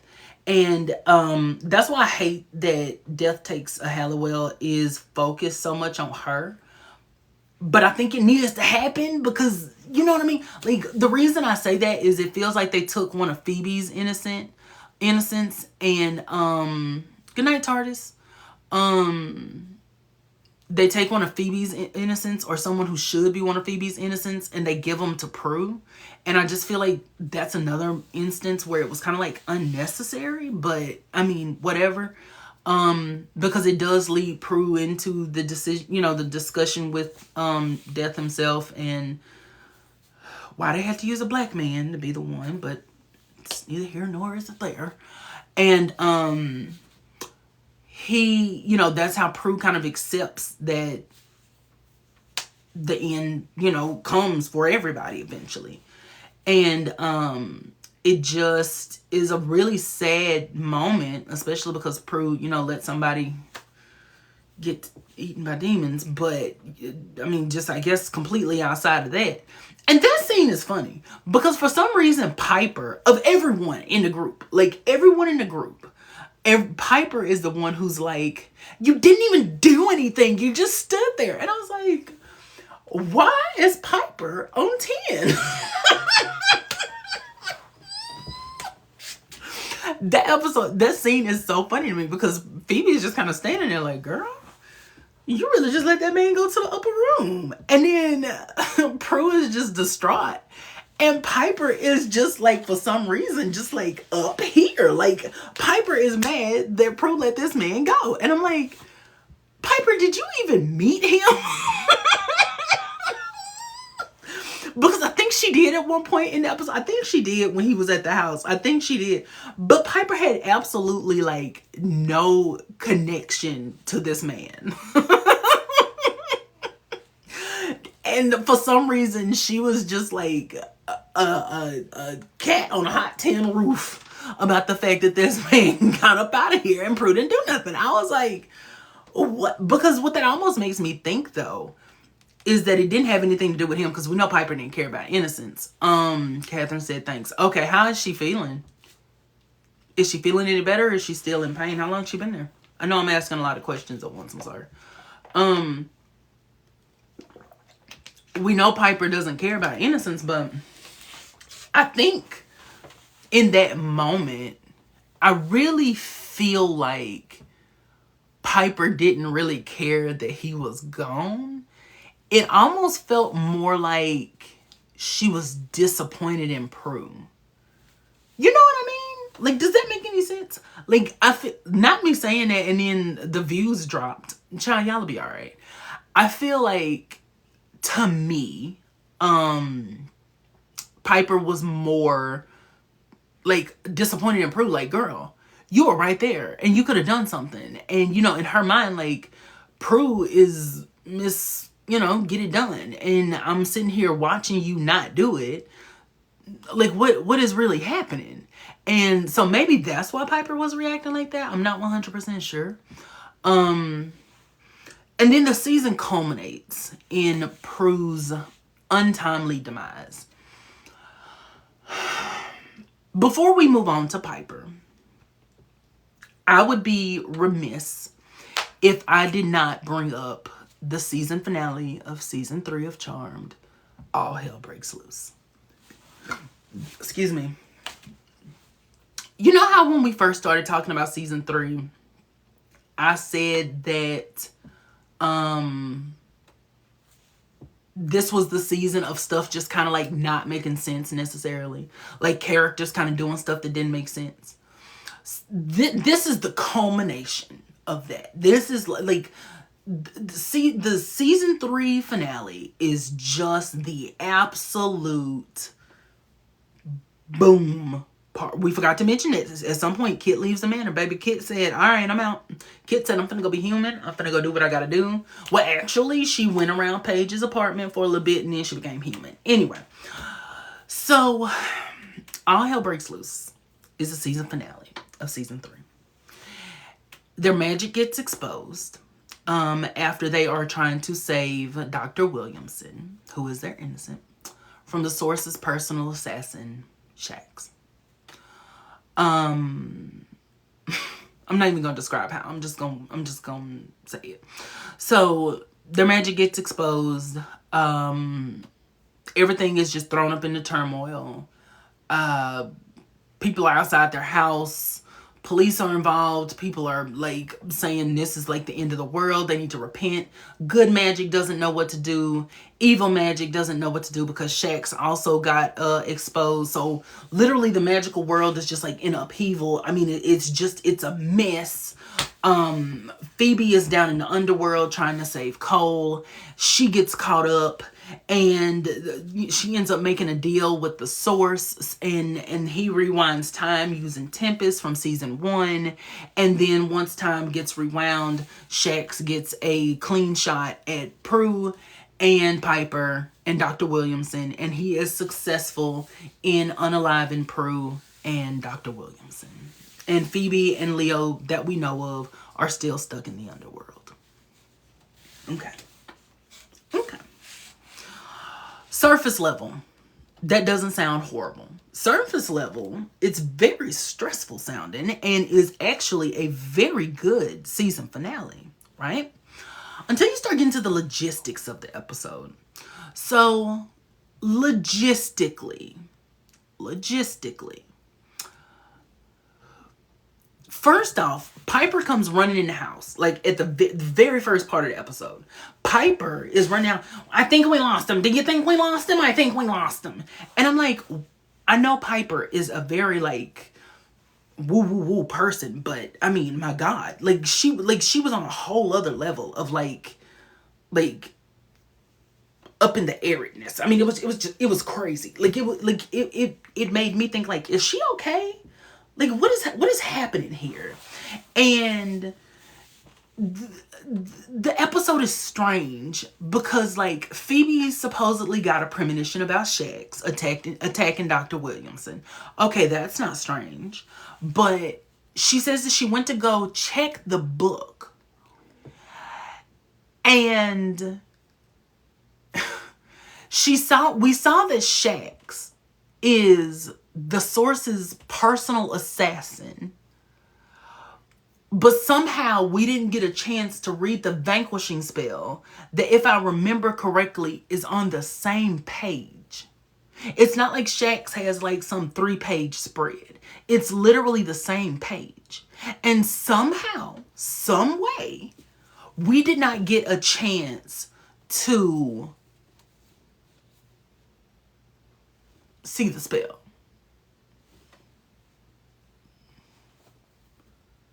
Prue did not give me enough time to get more information. What more information do you need, baby? It literally said, Shax is a demon. He's the Source's assassin. Here's a spell to vanquish him. Boom shakalaka, let's go. Like, what else did you need? Did you need his birth chart? Did you need his birth certificate? Did you need to know what his favorite food was and if he liked mint and jelly and Clark Gable movies? Like, I'm not understanding what additional information you felt like you needed, honey. So that didn't make any sense. His zodiac, like, we needed to know all of that. Like, it is one of the strangest ways to say we didn't get enough information on the demon. So, okay, fine. Even if you can convince me that made sense. She'll keep us updated. Okay. Even if you can convince me that made sense.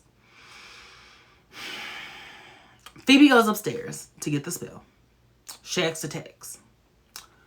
Prue, who has the power to move things with her mind and astral project, runs, pushes Dr. Williamson out the way. Dr. Griffiths out the way and gets flung through a wall. Okay. Piper, whose powers are a little bit on the fritz right now. Like, Piper's powers aren't working the way that they should right now. So I'll give you that.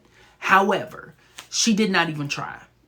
Piper runs and stands in front of Shax. And you're probably thinking to yourself, like, Galen, okay, you mean she stood in front of him and, thank you, what up, and tried to freeze or blow him up, or whatever happens. You would probably think that, right? No. Piper runs over and stands in front of Shax. Okay. I love the fact that no one said anything about, no one voted for Skinny Queen, just said mother. Okay, well, thank you. Thank you for the poll. Thank you for telling me that I'm I'm fat, but I'm a mother. Didn't do anything. She just stands there. She gets thrown through the wall. Phoebe comes down there, says a spell as Shax is about to attack Dr. Griffiths. She calls for Leo. Leo heals him, and we move on, right? So at this point, Prue gets the smart idea to run in the street to chase Shax. Because we need to find Shax. For whatever reason, we just have to find Shax right now. Like, it is imperative that we find Shax at this very moment. And if we don't find Shax at this very moment, then life as we know it is going to end. Even though we apparently didn't have that much information on Shax to begin with. So we run into the street. We're running, and that's not an alleyway. You know how usually they do a lot of alleyway stuff, right? No, we're not in an alleyway. We're like next to people's houses. We're in front of people's houses. We are in the street. We are in the street. In the street. And not only are we in the street where people can see us. Like, there's probably somebody like sitting outside in their house looking out their window like, girl, what they got going on out there? Like that, like that kind of industry. Okay. Even if you tell me maybe that's an abandoned part of town, which don't make no sense. Even if you tell me that, okay, fine. I might take that. There is a news van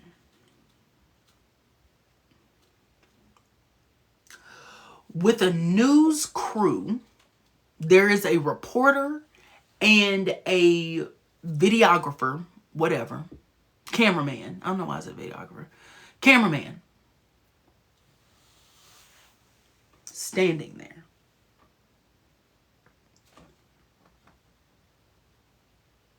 Standing there. Now, I want us to understand what standing there means. Jason, I was being funny when I said abandoned. I was being funny. I don't mean that it was actually abandoned. I'm saying I was being funny, saying even if you tell me that, you know, even though it wasn't. That's what I was saying. It's not abandoned. I want us to understand what standing there means. The shot that the man got of them vanquishing Shaxs was head on. Head on. He was standing in their line of vision. Like they were at the optometrist and were being told to read the top line. That is how close they were to that man and that woman. It was giving very much, this is the letter E, that unless you are just completely blind, everybody can see. Like if you don't get no other letter on the chart right, you're going to get the top letter right. Because that's the one everybody can see. Unless you're just absolutely blind. That's how like in plain sight they were. So why am I really focusing on this part? Excuse me. Because you may be asking yourself like, Galen, you sound crazy right now. You sound like you're obsessing. You sound like you are really focusing on something that we all know is crazy and that we have all, you know, collectively understood is messed up, right? The reason that I'm focusing on this and really drawing attention to the fact that they were in Prue and Piper's line of sight, their line of vision, is to illustrate just how insane and chaotic this episode was from a writing standpoint.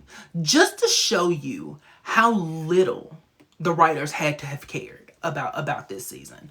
Like, just to really highlight how crazy this episode was. That is how the episode gets started. That is the catalyst for the episode.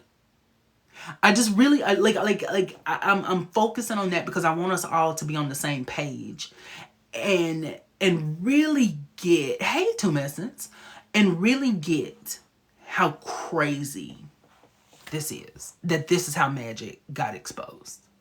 That's why I have really focused on this scene, because this scene is stupid. Like, objectively, this scene makes no sense. Like, objectively, nothing in this scene makes any sense. From Prue wanting to run in the street to go find this demon because we just have to find him, down to them not seeing this camera crew. Like nothing about it makes any sense. And it sets the tone for the entire episode. Hey, Nay, it sets the tone for the entire episode. You know, as we go through the episode and we go through the next couple of scenes, Prue and Piper go back to the house, and you know, they're telling Dr. Williamson like, oh, it's safe, you know, whatever, please don't tell anyone what we do. And Phoebe decides she's going to go to the underworld so that she can use this potion on Cole.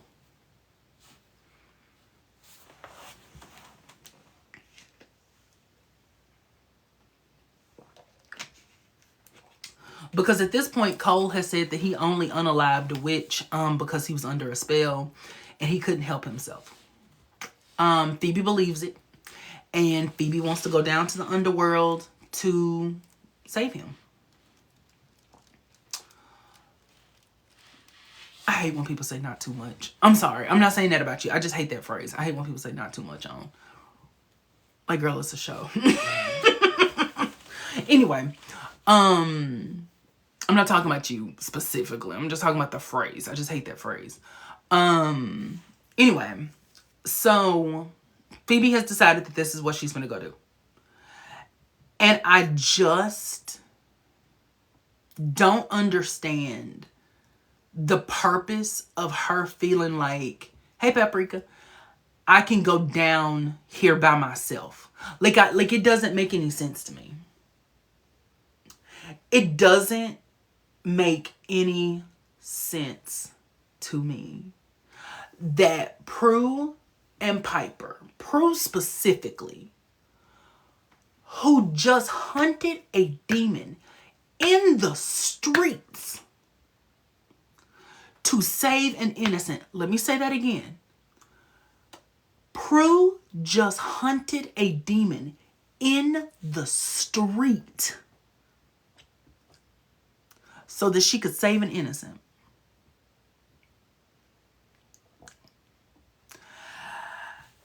Lets her sister go to the underworld by herself.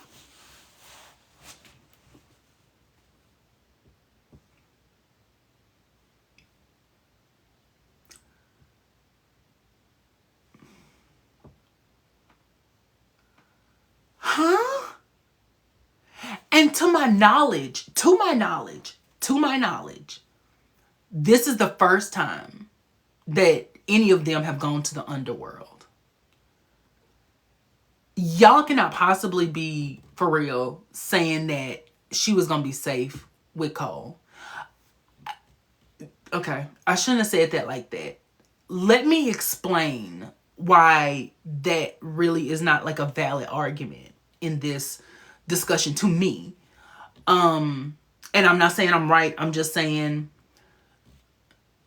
number one, Prue didn't trust Cole. That's number one. That is numero uno, is that Prue never trusted Cole, even from day one. And even if, like, the whole thing is like, well, Prue trusted him not to hurt. Prue trusted him not to hurt Phoebe. Prue doesn't trust Cole in any capacity.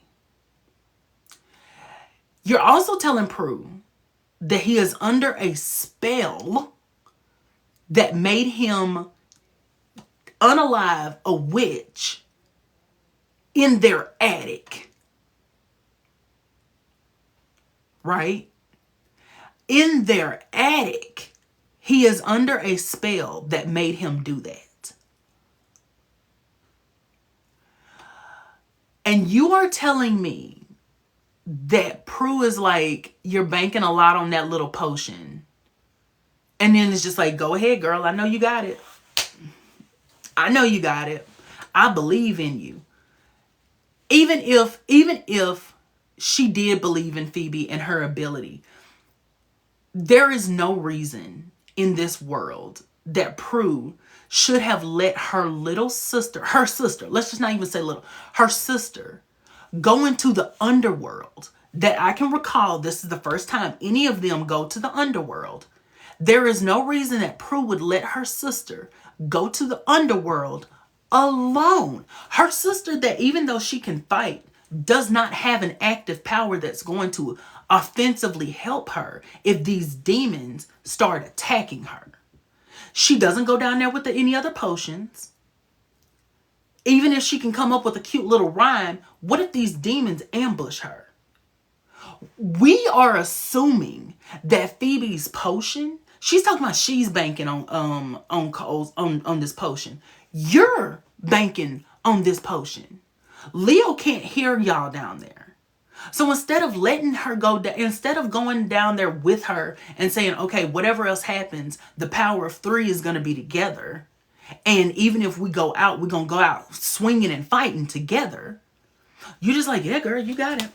Well, how you going to get back? Oh, Cole will bring me back. Oh, okay, yeah.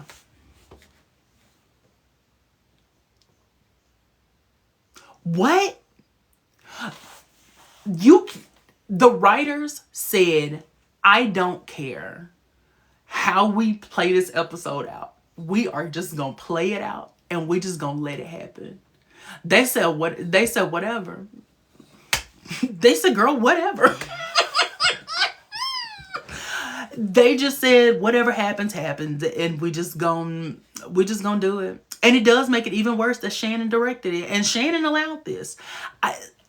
It doesn't make sense for Prue's character to have let Phoebe go down there by herself. There's one thing to say that you trust Phoebe, and then there's another thing to put her directly in harm's way and just walk off and go about your life.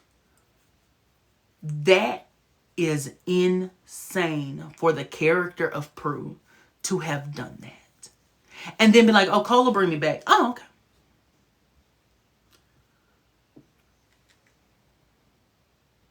Now, mind you, I want us to keep one thing in mind. I want us to really keep one thing in mind as we're having this discussion. Prue asks Lily to go check with the elders about whether Shax was really vanquished. Number one, how would they know that? Number two, you just let Phoebe go down into the underworld by herself to hopefully be able to save this man. And you are not even 100% confident that the demon that you just chased into the street is even vanquished.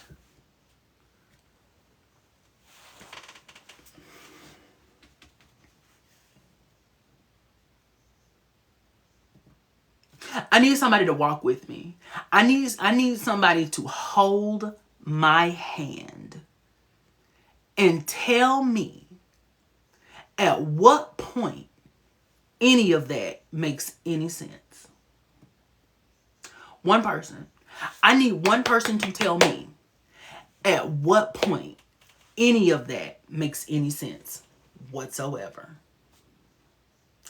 That is what I mean when I say this is one of the episodes that I cannot make any logic of.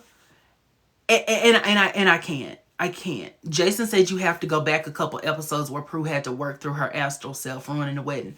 I'm not understanding how that's correlating. And I really, really need you to I need you to talk to me like I'm on Sesame Street and explain to me what that has to do with this. Because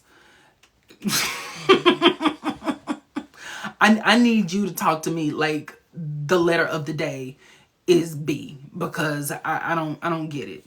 Hey, Bree. Hello, my love.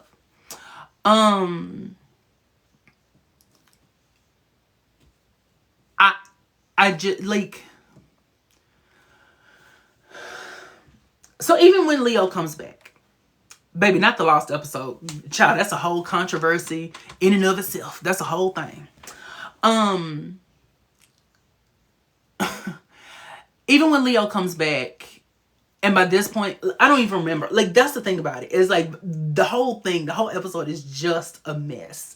And things get exposed. Stuff starts coming out. Daryl comes to the house. Leo is talking to the elders. They don't know what to do. Leo is throwing shade, talking about the elders are trying to figure out how to clean up their mess. Piper is upset because we've been doing this for 3 years without getting busted. Leo doesn't care. Leo is talking to her low-key like she's stupid, but this is the same man that, oh my God, this is the love of her life. And Leo was talking to her baby like she is a dog that made a mistake, and now he gotta rub her nose in it to make sure it doesn't happen again. That's how Lily is talking to her and talking to Prue. And Prue is Prue says one of the stupidest things that I think I've ever heard when she's like, well, haven't we just been tested this whole year? So what if this is just one more test? Prue, what the hell does that mean? What, like I'm not understanding what that, like, in this context, I feel like that was supposed to be some sort of like, Prue understood where Phoebe was coming from because she had stopped suppressing her emotions.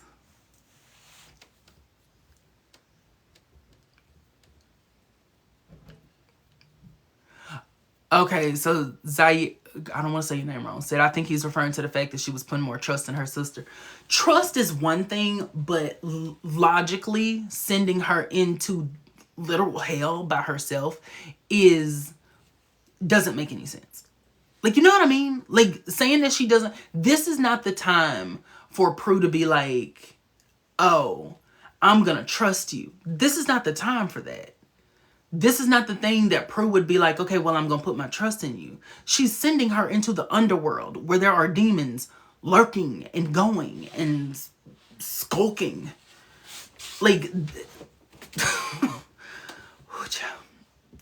anyway, but this is Phoebe we're talking about. Okay, just keep going. So, my thing is, when Prue says the line about, you know, maybe this is just one more test, I don't care for that line necessarily because I just feel like the optimism of like, well, we can get through it doesn't make sense because they've never had something like this happen before. Yeah, they've had little instances where their magic got, you know, exposed or whatever. They've had like little teeny tiny whatever, but it's never been to the scale it is now. Like, they have people outside of their house picketing. Someone has tried to break into their house because she wants to be a part of their coven. I mean, like, it is a mess that is on a level that literally both sides of magic don't know how to deal with. Like, it is at a point where like neither one, and Prue is just like, yeah, it'll work out. We'll be all right. We'll be good. Like, Prue, we need to understand. Like, and then here's the part that kills me. Right? Here's the part that just literally tickles me down. We pull up to the hospital to go save Dr. Williamson. Why do I keep saying Dr. Williamson? Dr. Griffiths again, right? We save him to go save Dr. Griffiths again. Okay. Shax. Stay with me. Stay with me. Shax, who is the Source's assassin, in the midst of magic being exposed, good and evil magic being exposed, right? Shax attacks them in the open.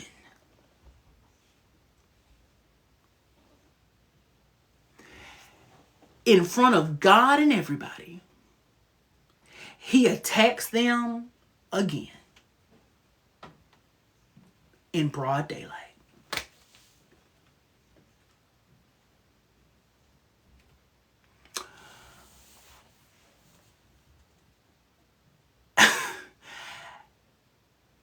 Piper and Prue being able to vanquish him together without the power of three. Girl, that's a whole discussion for a different day. That's not even the focus. I don't know what that was. I don't know how we could do that today, but that's whatever. That's whatever. I ain't got nothing to do with that because that don't make no sense. But you know what? Nothing else does. So why would I be upset about that? So they vanquish him and people start clapping and they're just like, uh-oh. Uh-oh. Uh-oh. Oops said I think they could vanquish him because he was already weak. I could see that. I understand that. Okay, I got you. You, okay, yep. I like that.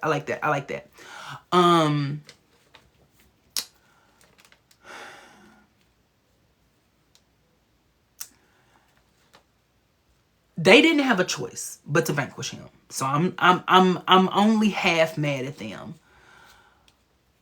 What purpose? Okay, all right. Magic has been exposed, not just good magic, but evil magic. So you would think that at this point, the source would be on his toes. Okay, boom, we just gonna let this go with this innocent, and we're just gonna move on because we gotta figure out what we got going on. What was the purpose of Shax going to attack him again? And here's my thing. Let's just say hypothetically that Piper and Prue hadn't gotten there in time. What was Shax gonna do? Was he just gonna attack Dr. Griffiths in the hospital? I'm not understanding what the plan was. It doesn't make any sense. It does not make any sense. Because what was he gonna do? Was like Dr. Griffiths is in there eating his turkey sandwich and Shax was just gonna come in there and attack him? You could not possibly be that tunnel vision focused on that man that you would just attack him random. There's no way. There's just no way. And that is what I mean when I say this episode does not make any sense. Charmed Again makes... not Charmed Again. All Hell Breaks Loose makes no sense. None. They literally said... It was during surgery. You're right. They literally said, whatever we need to do to get to the end of the episode is what's going to happen.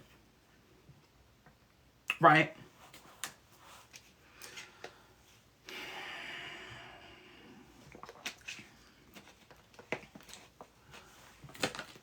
Here's the part that just makes me sick.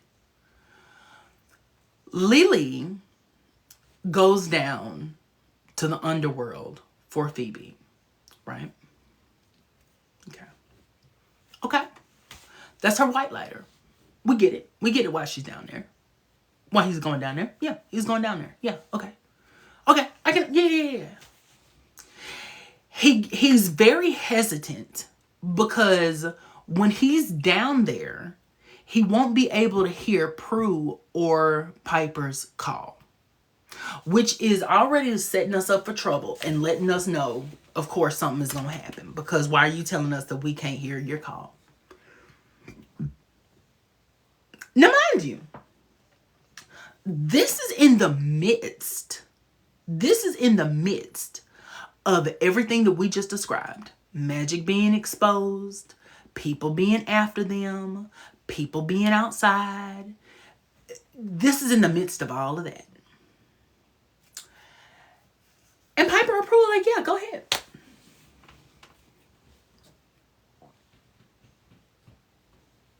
Piper and Prue are like, yeah, go on down there. It's okay. We'll be okay. We'll be okay until you get back.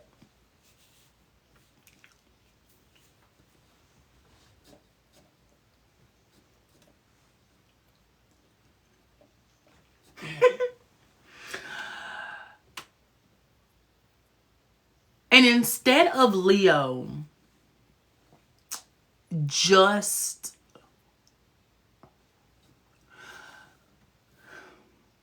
let me take a second, because there's two things that could have happened here. Two things. Leo could have gone down there, grabbed Phoebe, orbed her back up there, and then we do whatever it is we're going to do from there. And everybody is together. The power of 3 is together. Whatever happens, happens. Right? That's scenario 1. Scenario 2 is that Piper and Prue, who are witches and have magic,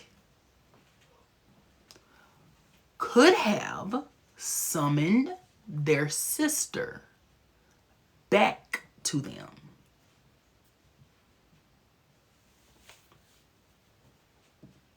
Are we seeing the problem? There were 2 different ways that they could have gotten Phoebe back up there. And the thing is, either way, Phoebe was gonna be back up there. If we summon her back up here, well, she wouldn't be expecting it. And so she just gonna come back up there. What's she gonna do? Ignore the call?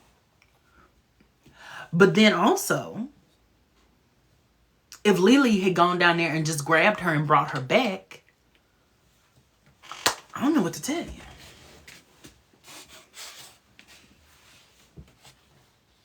Prue could have asked her projected. I don't think she could have asked her projected to the underworld. I mean, maybe she could have. I don't know. I don't know how that works. I don't know. I don't know. I just feel like the ball was dropped for no reason at all when it didn't have to be. They could have just brought Phoebe up there, and if Phoebe had been like, I was in the middle of trying to save Cole, it would have just been like, girl, you'll be all right. Like, you gonna have to be okay. Like, you just gonna have to be okay, baby, because we need you up here.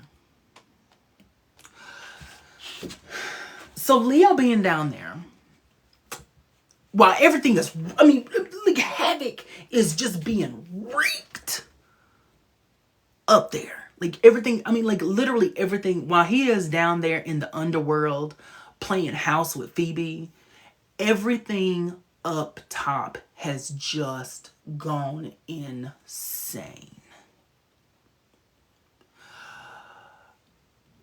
Piper and Prue are standing in front of the window. The woman who tried to come in the house and be a part of their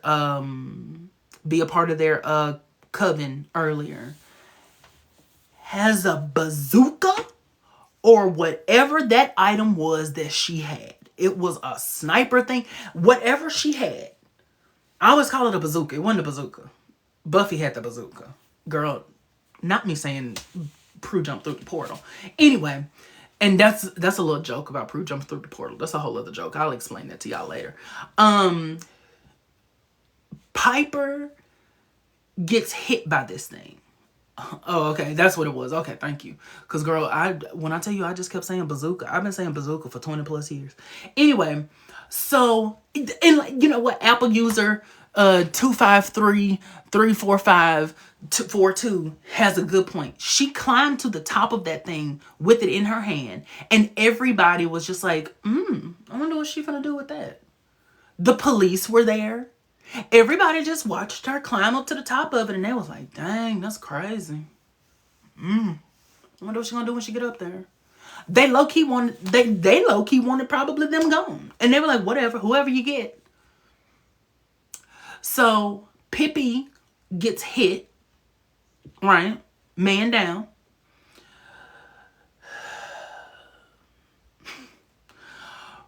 Prue is trying to take the woman to the hospital. Everybody's in the way. Now, here's the problem. Not the problem. It's not a problem. I think this speaks to like human decency and how people don't care about other people, right? Prue, you can see that this woman has been, hit with this item. And she is helping her sister to the car, whatever. And Prue gets in the car to drive down the driveway. And people are just standing there. Repent. And then the news people from earlier are like, Miss Halliwell, what's going on? Is your sister okay? What's going on?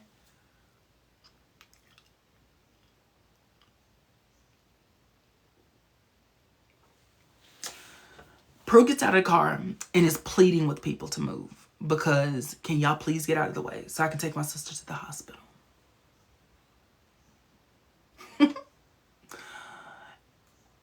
And at a certain point, after my girl said, Liam, and he didn't answer because he couldn't hear her call.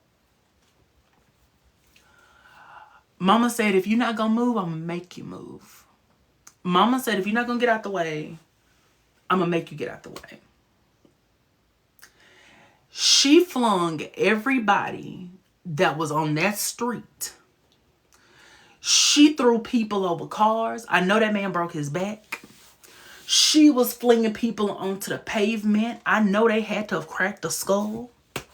She was throwing people left and right and whichever way they could go. People were scurrying like roaches. People were trying to get to safety because the witch had shown up.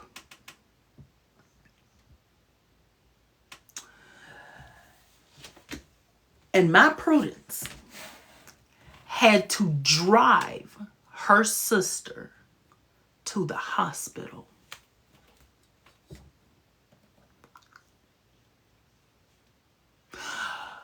We didn't have a white lighter there.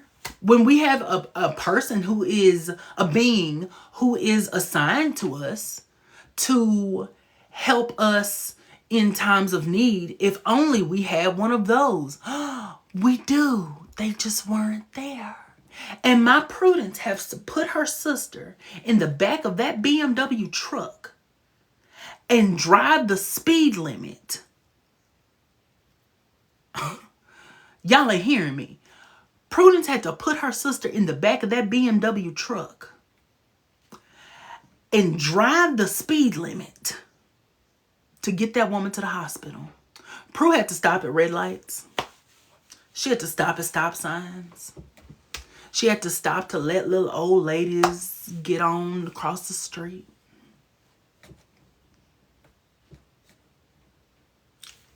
And we're not seeing the issue. And we're not seeing the problem. You know, Prue was flinging people's cars out the way. You know she was flinging people's cars out the way. You know she was. You know Prue was driving in the traffic and someone was coming this way and Prue said, "Oop." And then they flung over there and they hit somebody else. You know Prue was causing all kinds of traffic accidents that day. You know that Prue caused every traffic accident in San Francisco. The number of casualties from Prudence trying to get her sister to that hospital was immeasurable. While Piper was back there getting operated on and whatever else, and she was getting them paddles put on her little purple bra, or pink, I think it was purple because she had on a pink top. I think her little brassiere was purple. While Piper had her little purple brassiere getting hit with them paddles, and that electricity was going into her titoires, you know everybody in San Francisco was in another room. They probably had to put people 2 and 3 and 4 and 5 to a room because Prue had taken just that many people out. You know it. You know it. You know it. She had to.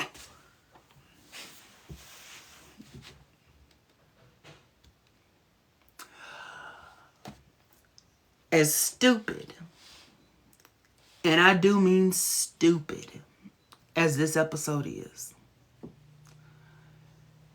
Shannen Doherty and Holly Marie Combs Ryan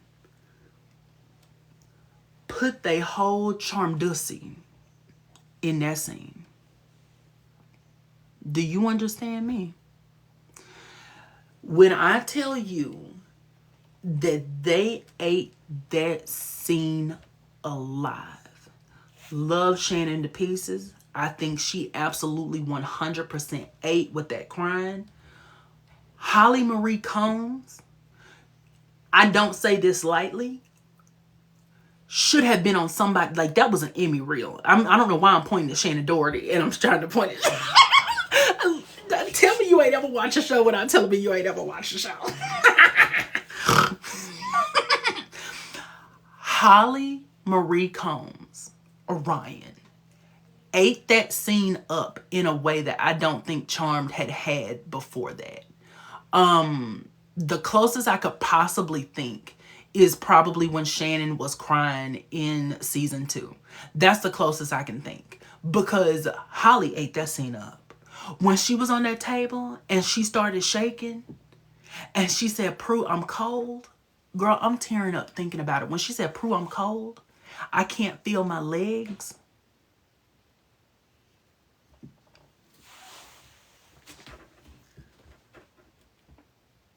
I am literally about to cry thinking about that. That was probably the best acting that has ever been done on this show. And I mean that.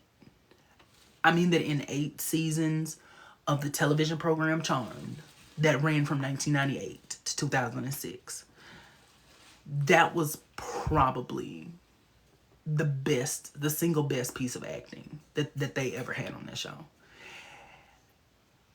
The level of emotion that went into what she was doing, and that almost blank look on her face, but that almost blank look on her face, but then you could also see like the fear in her eyes, and the way her voice was quivering. Girl.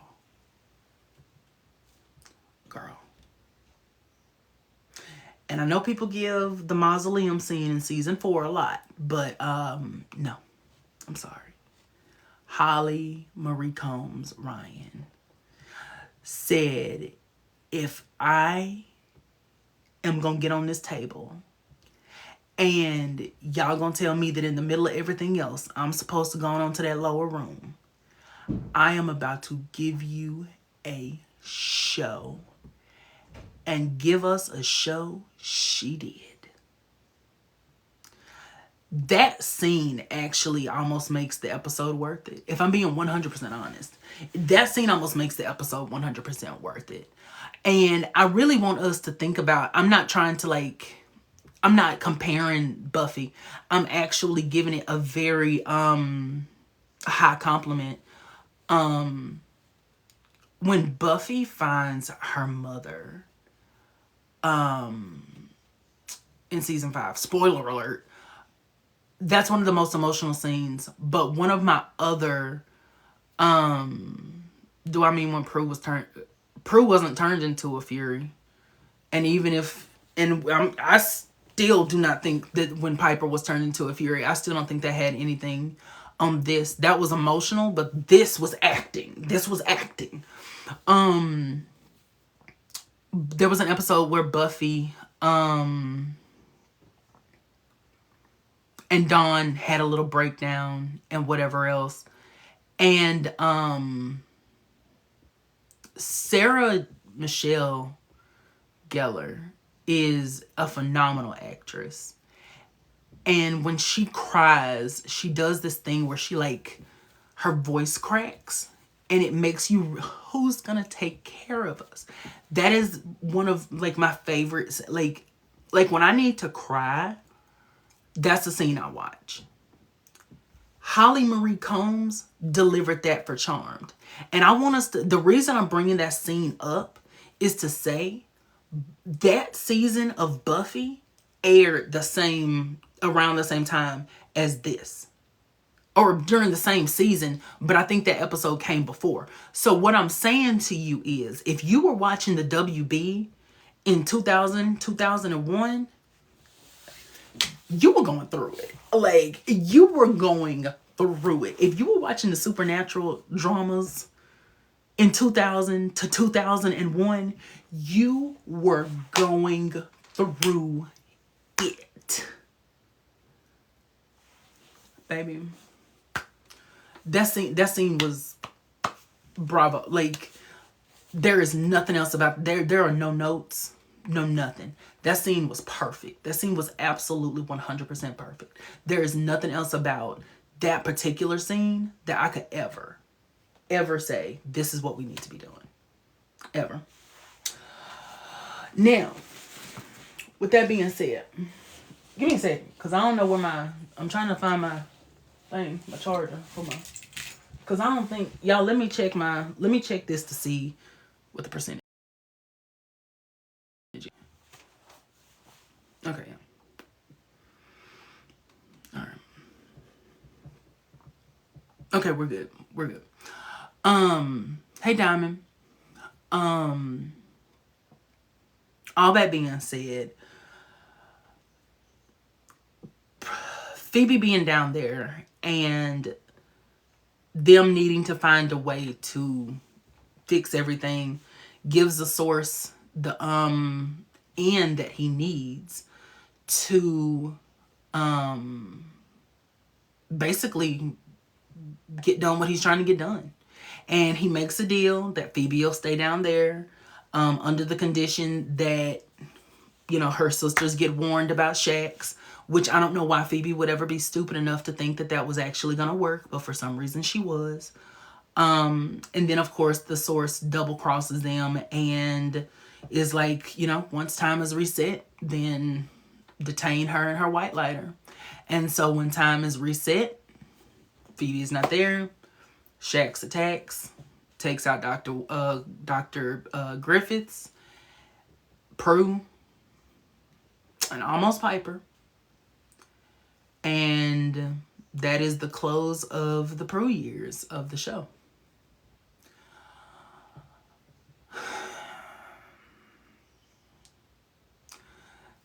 The Source took advantage of this moment, and I have to give him credit for that. Like, I have to give him credit for that.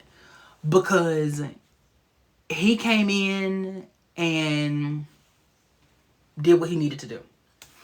And some people are talking about how Prue, you know, went to the lower room in the line of fire, saving an innocent. And that's why when people say, like, oh, she was taken out by a gust of wind.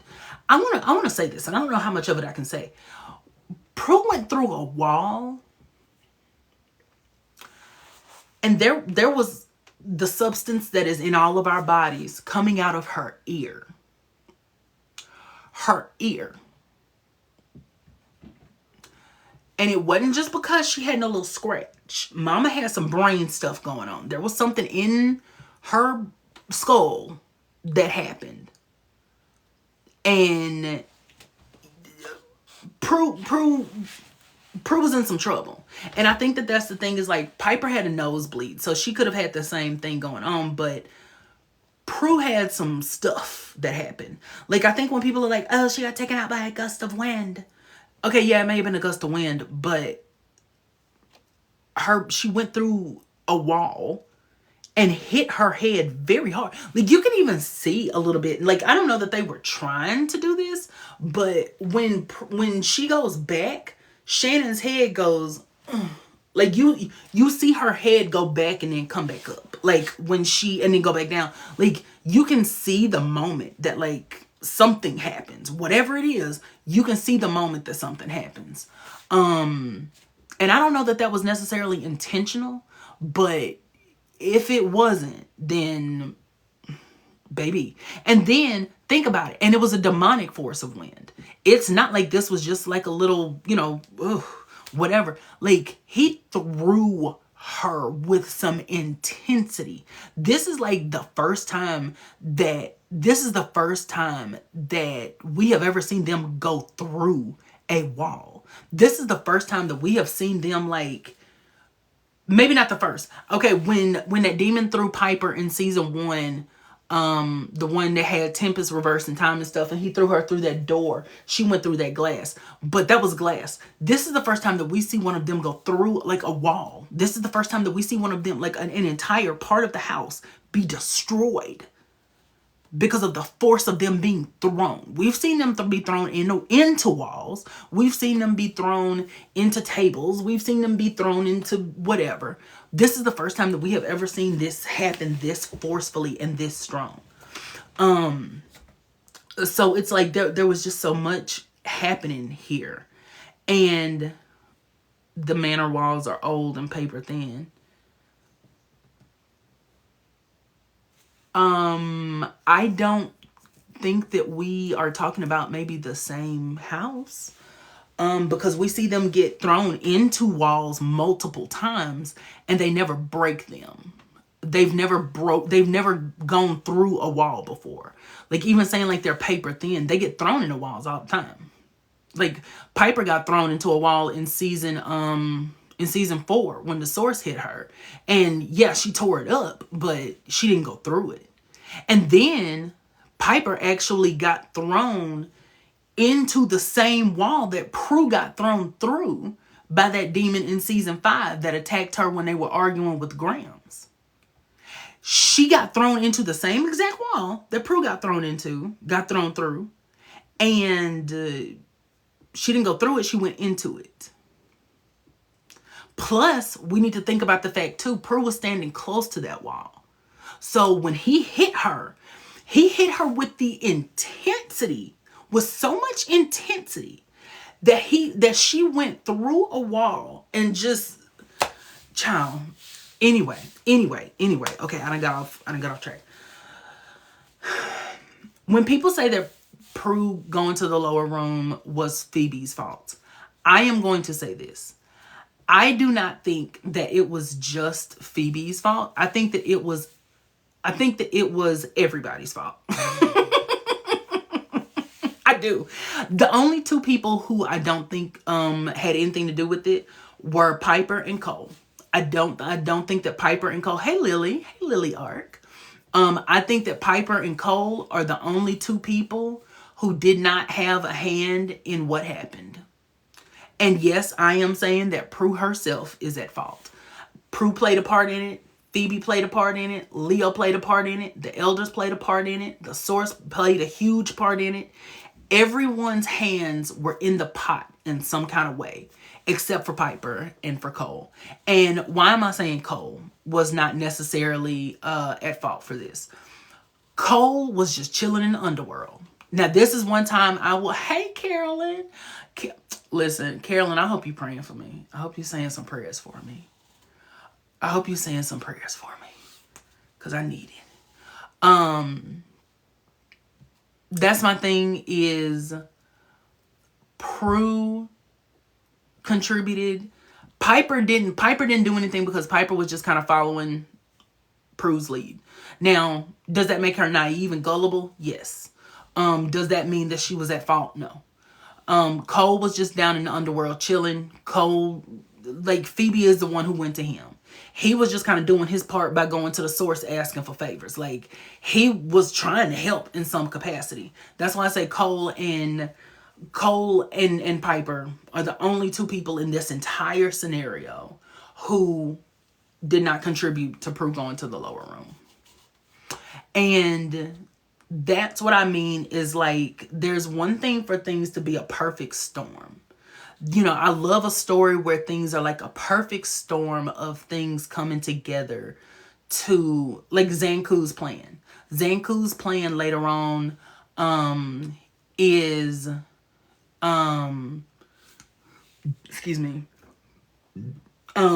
Zanku's plan later on, I think, is a perfect storm that he created. Like, he had so many things coming together at once to give him the end that he needed. That was a perfect storm. And that was a well-written perfect storm. This was a very forced perfect storm. This was not something that would have naturally happened. This was not something that made sense with the characters. This was not something that should have occurred, because in order to make it happen, they had to make all the characters complete, like, dumb, almost. Not dumb. They had to take them out of character. You know what I mean? Like, I feel like in order to get done what they needed to get done, they had to take them completely out of character just to make the story progress and just to make the story move forward so that we could get to the end of the season. And my issue with that is, if you have to do something like that just to make the story work, then it doesn't need to be done. Which is why I pointed out earlier that season 3 starts by Prue not remembering to pay the gas bill. That very small thing was the start of this season not making any sense. It was the start of this season not making any sense. And I just...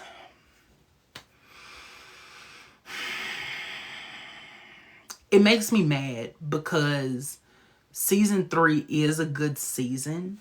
And I do think that season 3 is one of their stronger seasons.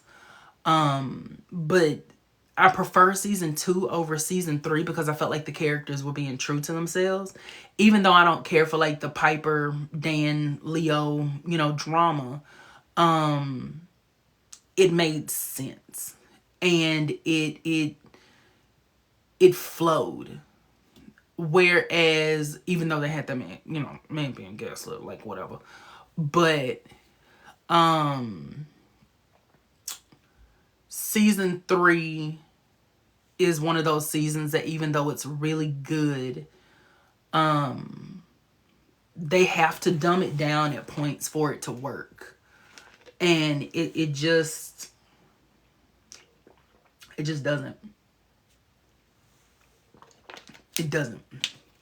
Because it feels weird and it feels forced and it feels like I did not get to Piper, James. I have not gotten to Piper yet because I got so caught up on this episode. Because I think that this episode wraps up Prue's storyline in a way that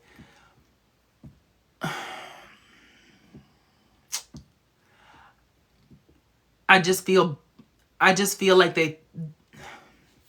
almost just feel like they threw Prue's character away.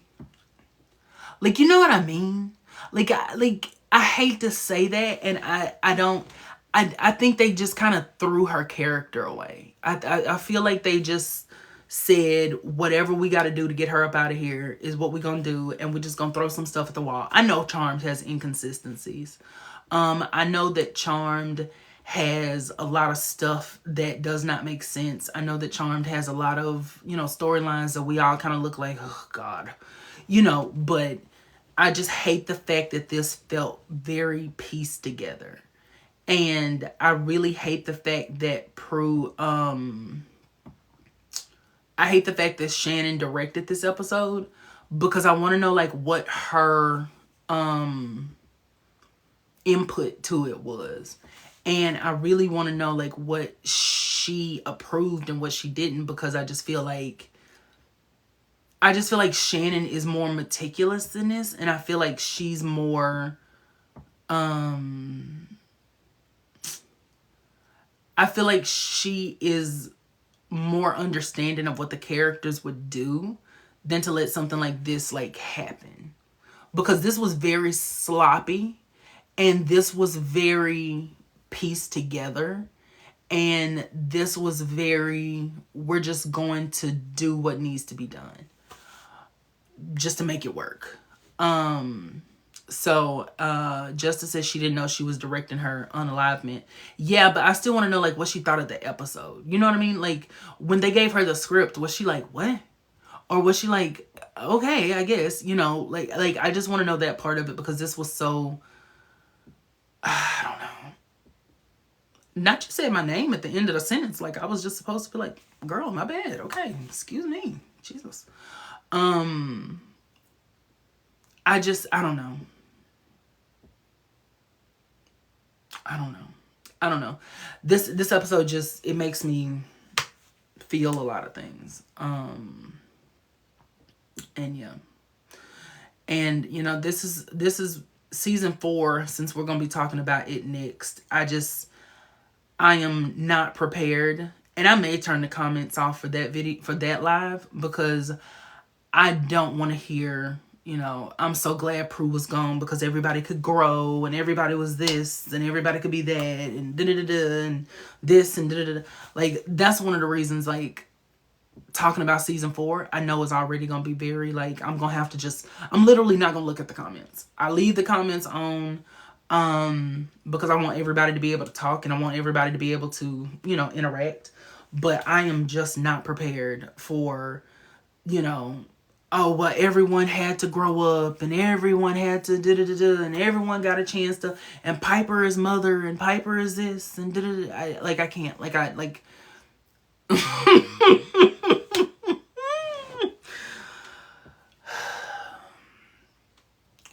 but anyway, we'll deal with that. Subs only. I was kind of thinking that maybe like that one can be subs only. That might be what we do. It might just be subs only.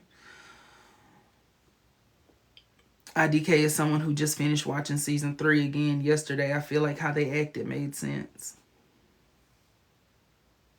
Okay. That's fine. This person said, it's crazy how I get muted for having a civil conversation. I want to ask you a question, Deshaun J7. Did you just come in here from another account to talk about how your other account got muted? Because if you did, I think that proves why you got muted.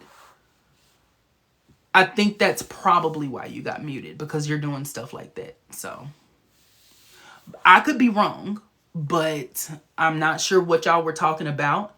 But I'm just going to say that I think that's probably why you got muted. So.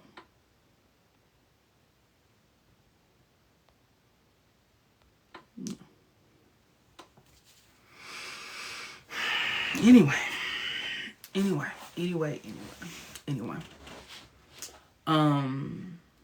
Like I said, I do not mind people having discussions in the chat. I don't mind that. But don't come in here arguing with people, and don't come in here trying to devalue what someone else is saying or prove them wrong or anything like that. If you have a different opinion, that's one thing. But let's keep it together. If you want to argue, then go to Twitter. I'm not talking about you, Jason. I'm not talking about you. I'm talking about the person that got muted, blocked, all that. Like, I'm talking about that. I'm talking about some of the people who were in here earlier. Like, go to Twitter. Go to, I don't know if Tumblr is still around, but go there. Like, this is not the place for that. We don't do that here. The whole point of having these discussions was just to have fun with it, and you know, just talk about how we feel about the season. But anyway, yeah, go to Reddit, child. Girl, I don't know, James, I don't know if Tumblr is still a thing. I really don't. I couldn't tell you to save my life if Tumblr is still a thing.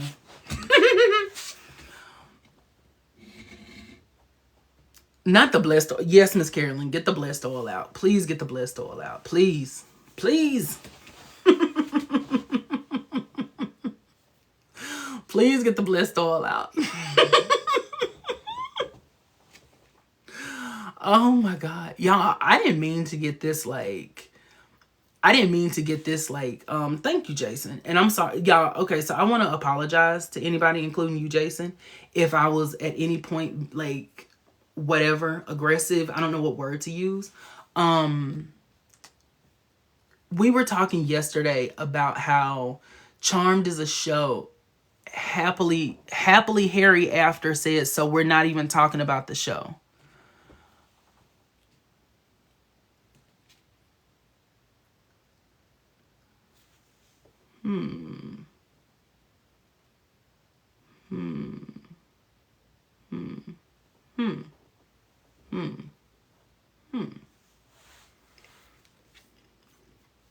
Anyway, we were talking yesterday because I got very emotional yesterday.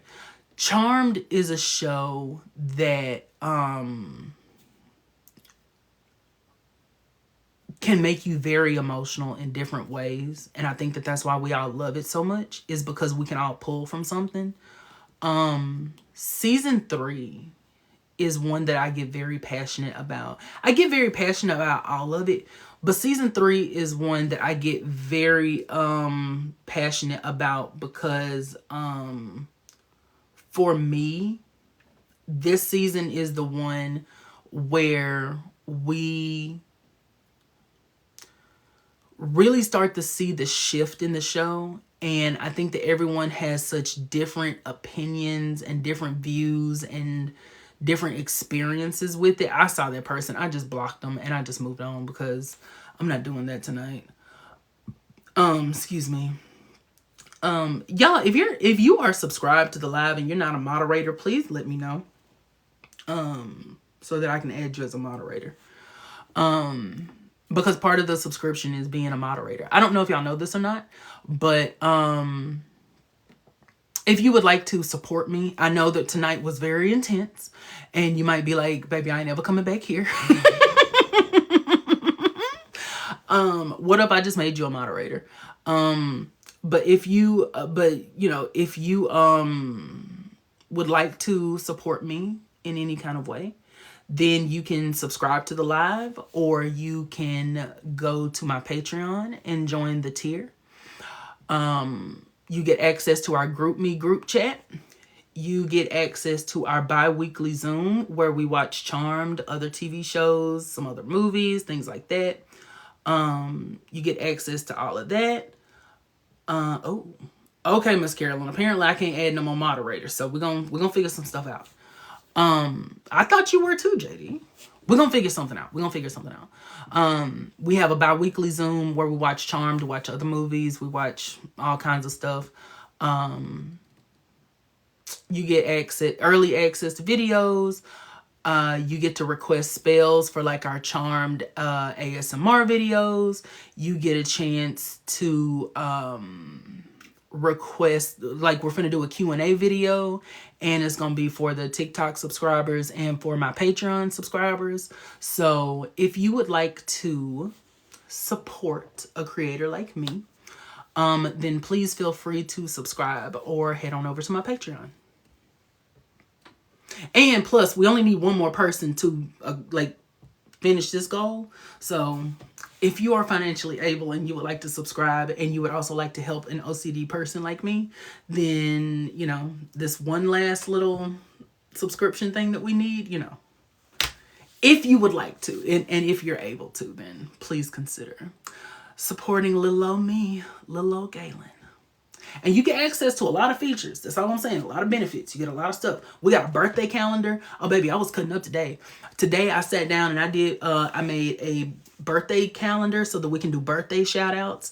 We have like a document where you can request your spells.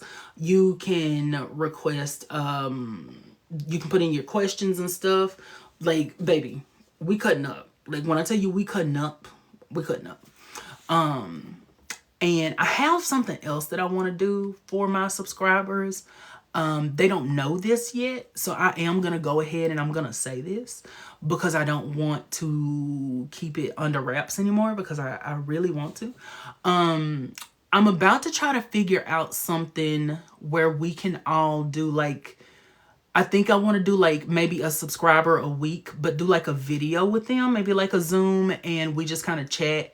And then it's like our subscriber highlight of the week. Or our Patreon, you know, our patron of the week or whatever. I want to do something like that. And then, you know, I do that. And then I'm also, we had talked earlier in the year, and kind of like towards the end of last year about merch. I'm thinking about starting some merch and making that like a thing, like where you subscribe, or if you join my Patreon that you get some merch. But that process is thank you, Bree. That process is very confusing to me. Oh, thank you, Jason. I'm not gonna sell it separate. I'm gonna make it part of like joining the Patreon. But if you also are subscribed to my TikTok live, then of course I'm gonna send you something. So I'm thinking of doing that, but I kind of need some help on that, but I don't know who to ask for help on that. So if any of y'all hussies know how to do that or know anyone that can help, please direct them my way. Because I'm trying to figure out how to do that. I need a logo, number one, because I want to have the power of G as our logo. And then number two, I need to find out like how to put it on shirts and how to do that and how to do things like that. So if any of you hussies know anything about that, please feel free to message me. Why am I telling y'all, all of y'all this? I'm telling you that to let you know that if you are subscribed or if you want to join my Patreon, that you have access. Catherine is waiting 40 minutes for a CT scan, still in some pain. Oh, okay, I'm so glad she's about to at least get it. I hate that she has to wait so long, and I'm sorry that she's in pain. So, Jesus. I'm gonna message her after we get off of here. A heat press machine, but this is for the GroupMe. Yeah, we'll talk about that in the GroupMe. Because I don't even know yet, like, the logistics of it. I know it costs money, so, again, that's another thing about being, this is another thing about being a subscriber, is that the money that you pledge or that you subscribe with is going to go towards making those t-shirts or making cups or mugs rather, or like whatever it is we choose to put the merch on for right now. Maybe a hat, a nice hat, because I feel like everyone can do a hat.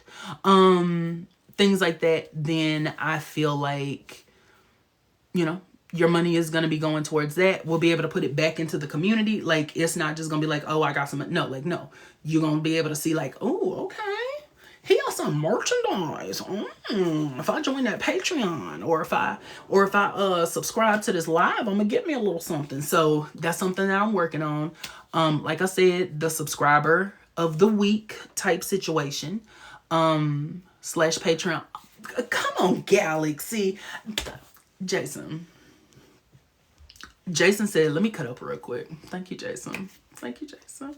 Baby, not a Galaxy. We got a Galaxy yesterday. We're getting one today. Listen, cutting up. Thank you, Jason. I appreciate that. I really do. I really appreciate that. This year, I want to take I really want to take our community to like a different level. I want us to go. Thank you, Bree. You know what I'm thanking you for. I want to take our community to a new level. I want everyone to.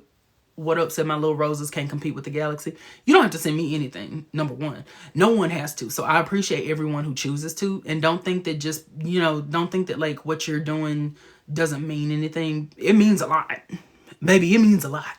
So thank you. That's why I try to be transparent about what I'm thinking about and what I'm working on, is because like you are choosing to support me, and I want you to know where that's going. I want you to know that I am coming up with things to make it worth it. You know what I mean? Yes, I have a charm fan fiction. You can find it in my link tree. You can find everything in my link tree, in my bio. So those are just some things I'm working on. So I'm letting you know that to let you know that if you want to become a subscriber, or if you want to, support me on Patreon, that's what you're going to be getting. We genuinely are a community. Like, we really are a community. Like, I don't say that to just be like, thank you. Look at my girl. Look at Lee Mega 6. Thank you. Thank you, boo. We genuinely do work together, and we really do, like, even just the way, like, I'm sharing this about, like, the t-shirts. Like, today, what this is really teaching me, this whole, like, thing, I used to feel like I couldn't really, like, lead a team or something like this. And that's why we're truly hussies.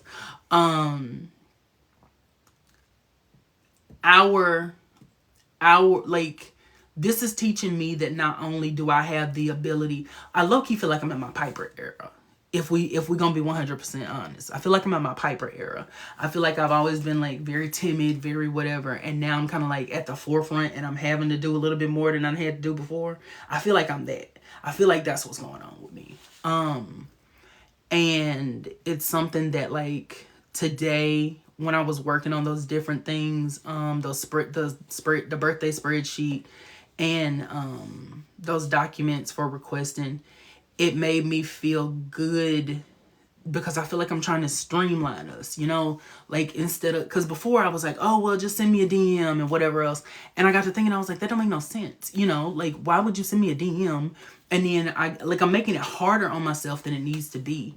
And I was like, just make a document. And it's like, it's things like that I think are going to make our community even better. Just making things easier so that I don't have to stress and, try to figure out, oh my God, how am I going to do this? How am I going to do that? And so I appreciate everyone who sends something. I told them before, the money that I get goes into a savings account. That's over there. And it does help.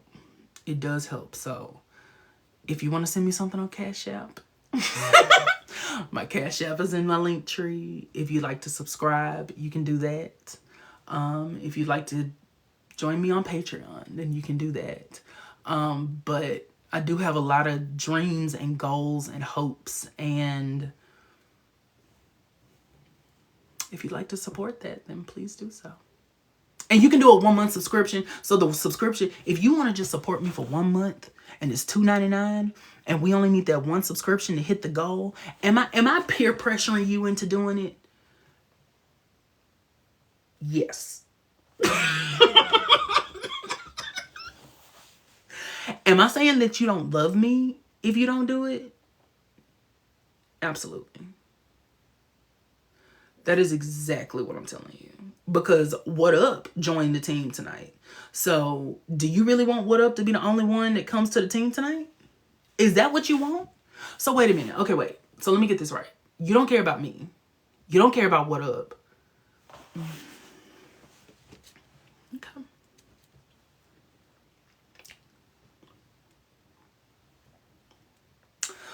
Look at Jason. Look at Jason. Jason said, listen, and you know what's funny? Me and Jason earlier thought I was mad. And now me and Jason besties. Look at that. Look. Jason said, come on and join the team. Jason said, come on and join. But you know what? Let me tell you this. Let me say this. Thank you, Jason. Thank you so much. And I'm going to tell you what I appreciate about Jason. And I'm being very serious when I say this. The thing that I appreciate about Charmed and having these kind of discussions is when we can agree but then come to the conclusion like, oh, okay, I misunderstood what you said, or I said the wrong thing and I understand why you perceived it that way. Like that kind of stuff is what I can handle. The other stuff that was happening earlier with them folks arguing and all of that, that's a whole other animal. That's a horse of a different color. And if you ain't never watched The Wizard of Oz and you don't get that reference, I don't know what to tell you. So I appreciate that. And that's what I welcome into the community. And not just because you chose to subscribe, but just because I feel like we had that moment where I could say, I'm sorry, I wasn't talking to you, you know, whatever else. And that's why I like to explain why I get so passionate about this show sometimes and why I get so frustrated is I don't mind someone having a different opinion than me, but I feel like some people take it that next step, and instead of just being like, well, I don't see it like that, whatever, they're like, no, you're wrong, and you've never even watched the show. Oh, have you ever even watched the show? And it's like, what do you want me to say that? So I've just started telling people no. I just have started telling people like, no, I've never watched it before. Good night, Lee Mega. Good night, my love. So that's why I'm very, very passionate about this. And, you know, Jason and What Up, you know, I tell everyone this every chance I get. I do not take for granted the not Two Messins. Two Messins said, listen, let me go ahead and join the party. Thank you, Two Messins. Listen. I mean this when I say that I don't take lightly the fact that you choose to support me. I don't take that lightly. I don't take that as just like, okay, well, another one joined. No. I like, this really is, like, when I tell you baby, when Two Messins and Jason and What Up get in that group me, baby. Baby, people be having to mute it because we be in there cutting up. People be muting it because we be in there cutting up. I'm talking about going on. Somebody said earlier, like they got a man. Baby, I went to that phone. I was helping my mama with something earlier. Girl, I came back. I had so many messages. I said, wait a minute.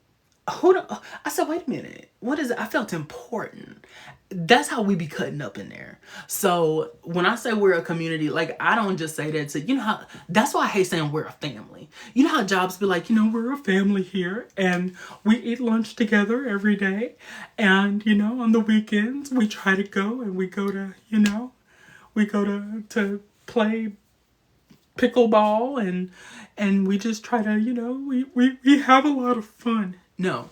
The reason I say that we are a community, Pizza Fridays, exactly.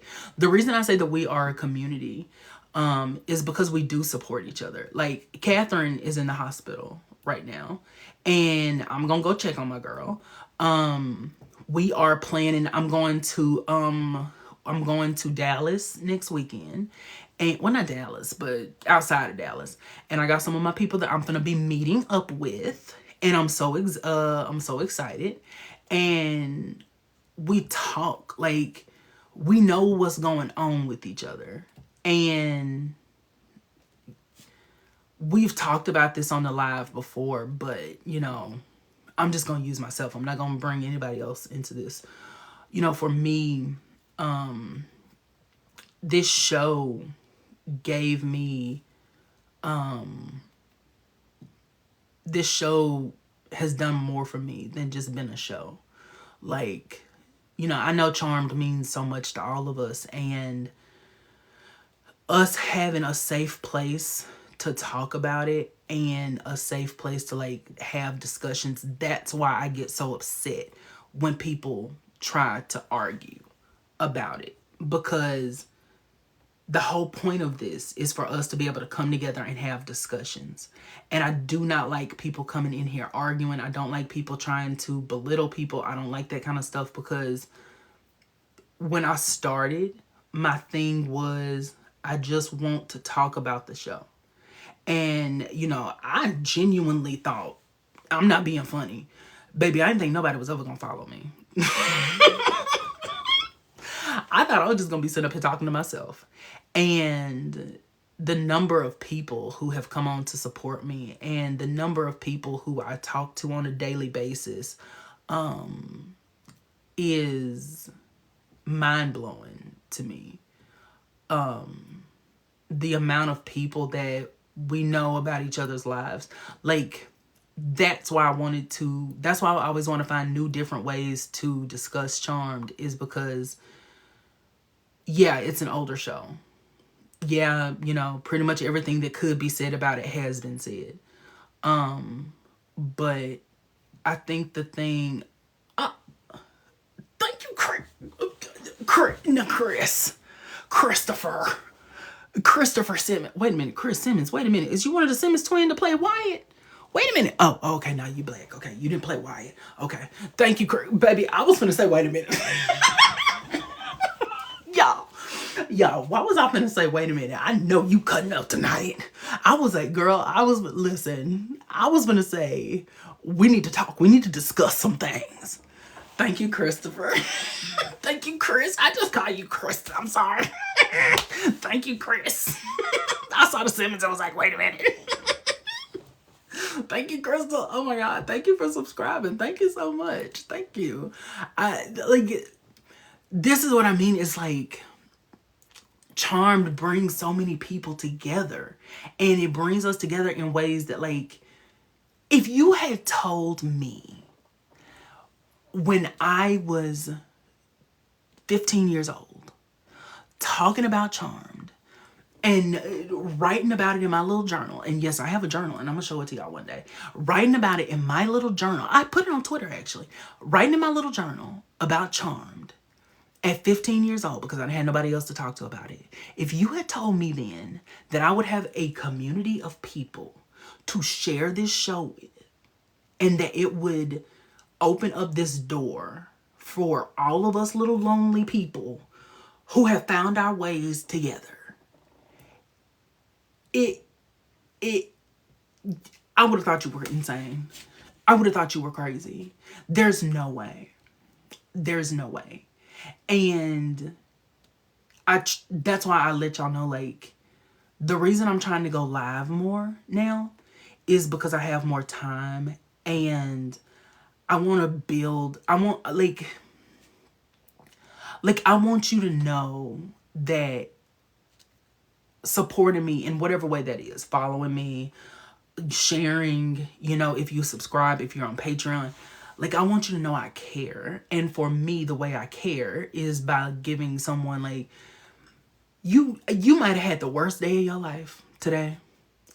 And what I want to be is I want to be that thing that at the end of the day, you say, oh, he's live. And you get a chance to just have that little escape for just a couple of hours, whatever it is. Just come on here, talk to your heart's content, as long as you ain't being mean about nobody. Come on here and talk to your heart's content. you know, let's chop it up. Let's talk. What you got? I don't be reading comments like that sometimes because, you know, your boy is one of the kids that George Bush left behind. But I think that it is so important for us to have that place and have like somewhere, because people's mental health is not good right now. I don't know about y'all. I know for me, talking about this show, I know I'm talking a lot. I know I'm taking a long time, but I want to express my gratitude because, you know, talking about this show and building this community with everyone has been, I don't think y'all know how much that's built my confidence. Like, today, when I was doing that may seem so small. Like making a little, you know, spreadsheet thing, but it made me feel like, oh, I I can do that kind of stuff. And it is something that's going to make sure that everyone knows that I see them and that other people see them. So when it's Jim, not Jim on another account. Anyway, but thank you, Two Messons.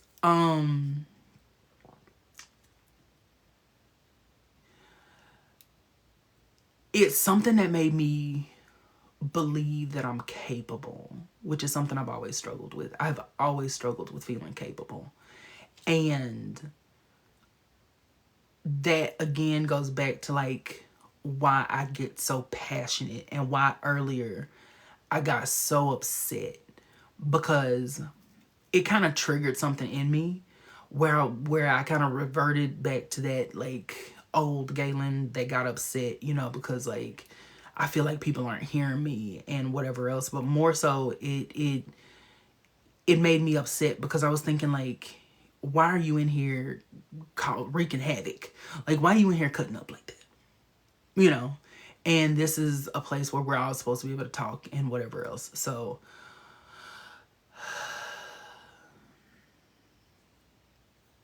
I'm very excited about being able to produce content. I'm very excited about being able to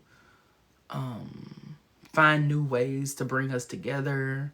That's why I started the Zoom. If you are not familiar with that, the subscribers and the subscribers and then the people who are on my Patreon, we do a bi-weekly Zoom where we watch Charmed and some other stuff. And the reason I wanted to do that is because, you know, here I can't bring everybody up. There are some people who can't because of like, you know, follower counts and things like that. And I want to give everybody that chance. Now, I can't just open it to the public because, you know, I open it to the public, baby. It's going to be pure chaos. And so, you know, I feel like, not a net. What was that? For me, it just feels like, for me, it just feels like if you are supporting me in a financial manner, then you should have access to like different things. You know what I mean? Like I want to make this a special experience for you because you are, you know, I want to make it a special experience for everybody. And I struggled with that because I didn't want it to be like, oh, he's behind a paywall. It's not that. It's just, if someone is, you know, that was my foot. If someone is supporting me in that way, I just want, you know, that's just what I want. To let them know how much, what their, I guess kind of like what their money, I don't know. Girl, I don't even know what I'm trying to say. But, not me not knowing what I'm trying to say. But it just, you know, like Makeup by Dez. Makeup by Dez, the first night that we did this, bought a bunch of, I didn't even know you could do it. I did not even know you could buy subscriptions to give out to other people. I didn't even know that. And she bought a bunch of them and just like it went out randomly to a bunch of people, and like my mind was blown. I sat on Beyonce's internet and cried my eyes out. Because not only did she believe in me enough to subscribe, but she wanted other people to be able to partake in what we have going on. And that meant so much to me.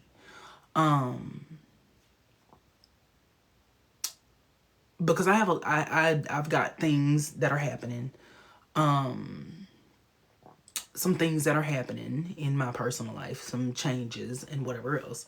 And I've kind of talked about them, so I'm not going to go into them because I'm going to cry tonight if I do. And I'm choosing to look at them through a positive lens, but I've been getting so much confirmation the past couple of days, the past week, that I think I'm on the right path and that I'm appreciated and loved in a way that I didn't think that I would deserve. And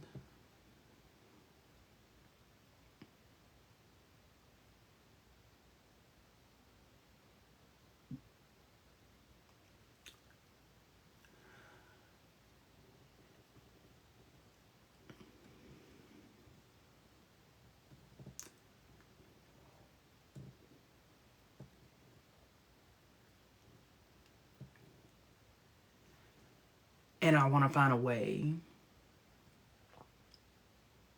different ways, to let everyone know how much I appreciate that.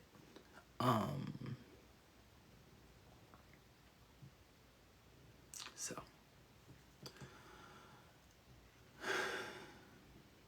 like, y'all don't know that some days I just, this is me oversharing right now. But last year,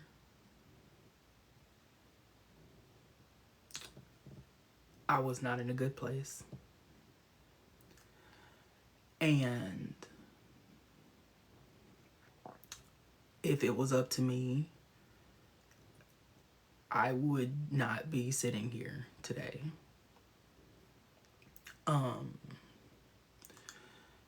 If I had followed through with what I wanted to happen. And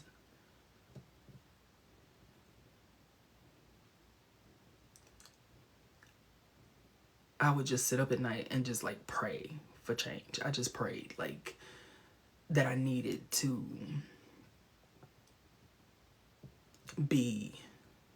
like find who I am. And if you had told me then that this community that we have would be a thing right now, I would not have believed it. And I had a friend that I used to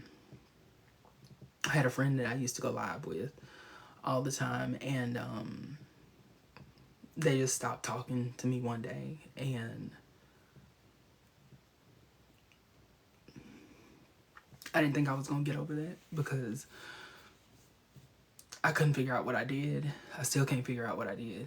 And we would go live together, and I didn't go live for months because I just couldn't.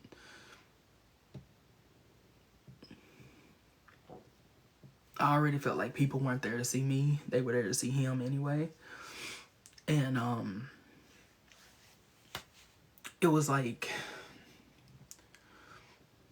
trying to get on here was just, I didn't think I could do it. I really didn't. I did not think I could do it. And when I finally did, it felt like such a relief to start that process of like being able to do that again, because this is what I felt like I was supposed to be doing. And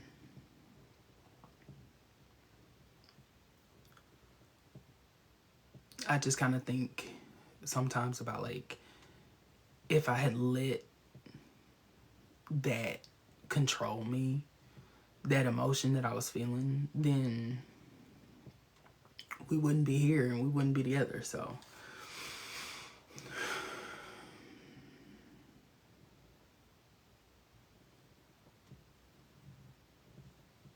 and I think that's the other thing that I appreciate, is because I didn't think people were there to listen to me. I thought they were there to look at him. And I would feel so stupid, because I would just feel like I was just sitting there talking and nobody cared.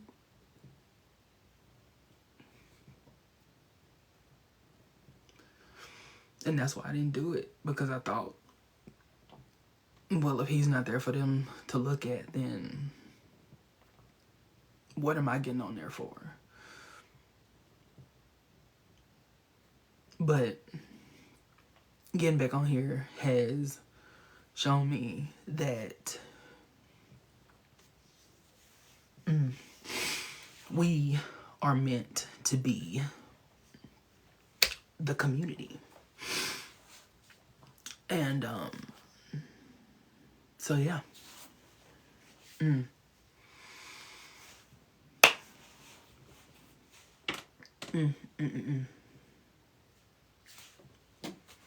Girl, not y'all got me crying on Beyonce's internet again. Jesus. God.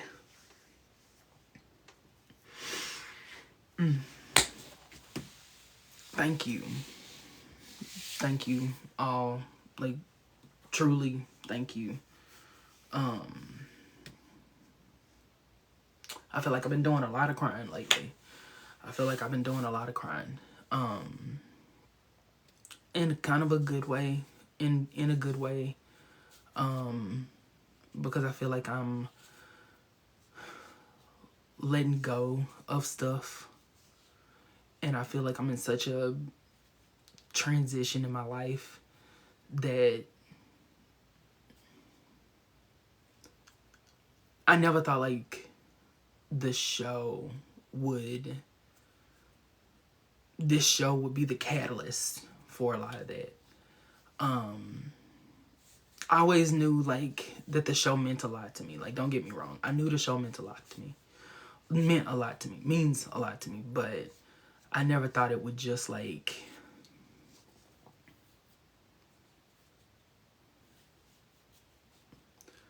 I never thought it would heal my soul the way it is. The way, the doors that it's open. Like, I genuinely feel like God has, like, I feel like God has been telling me for the past couple of years, like, okay, baby, turn this on. Turn it on. Because I'm very hard-headed. And I just feel like he's been telling me, like, turn this on. Turn it on.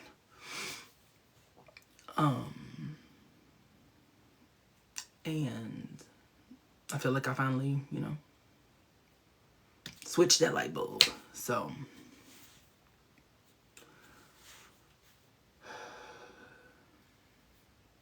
child, not y'all got me a bit crying on these people's internet.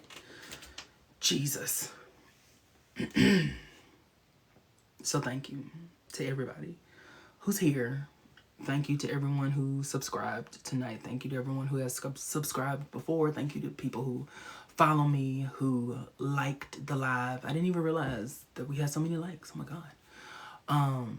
This is a very emotional season, and it definitely can make you very emotional. So,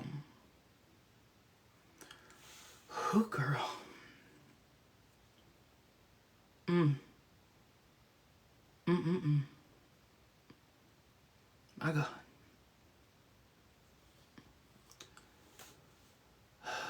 Y'all know I ain't been looking at them comments, and I'm so sorry. I'm so sorry. I love you too, Mia. Mia is so cool. Everybody here, y'all go follow each other if you don't follow each other.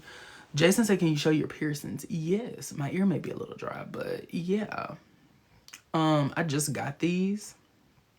They're a little chunky for my taste, but they look good. Like, when you see them, like, whatever, they look good.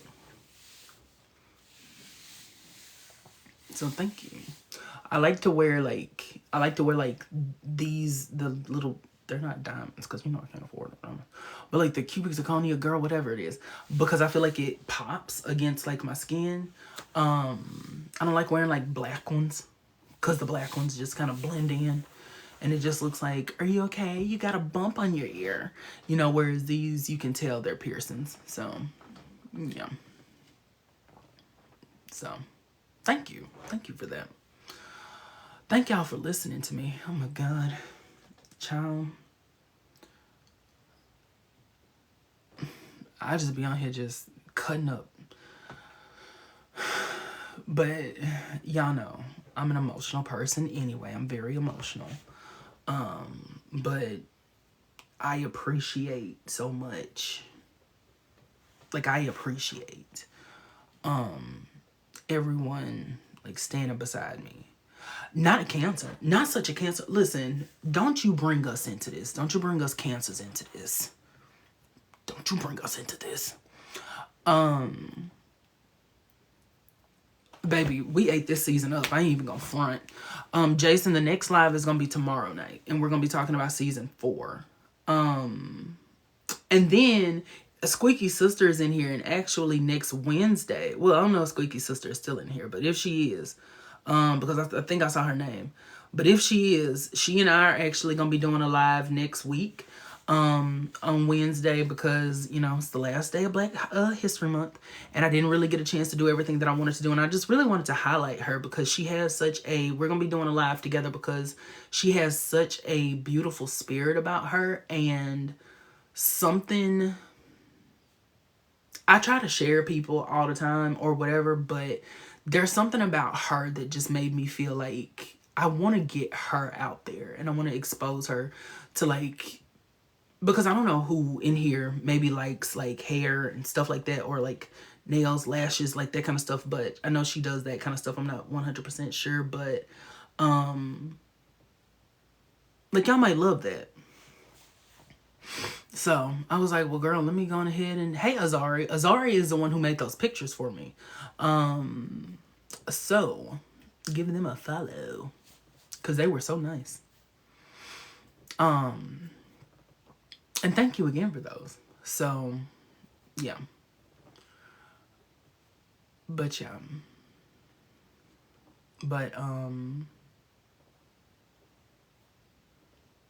But yeah, so I just wanted to like go live with her. Like, there's just something about her spirit. It's just very comforting, and then I can't wait to meet Carolyn, because when Miss Carolyn prays over me, baby,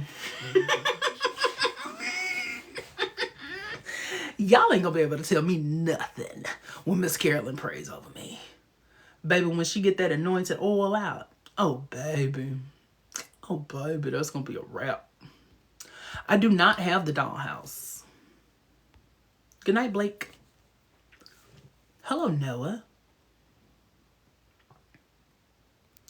But baby, yeah, when Miss Carolyn prays over me, don't play with me.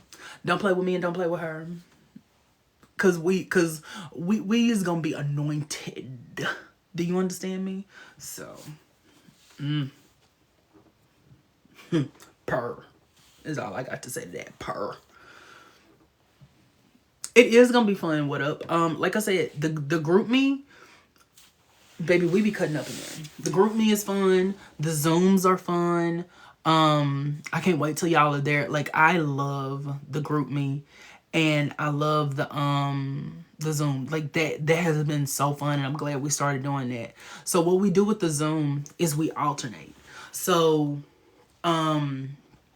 we do like a live one Tuesday, and then we do a Zoom the next Tuesday. So we alternate like that because, you know, I still want to like give everybody a chance to talk, but then at the same time, if you're a subscriber, if you're someone who pays, if you are, you know, you pledge on my Patreon, then I want to give you that opportunity to actually like be able to, you know what I'm So that's why we do it like that.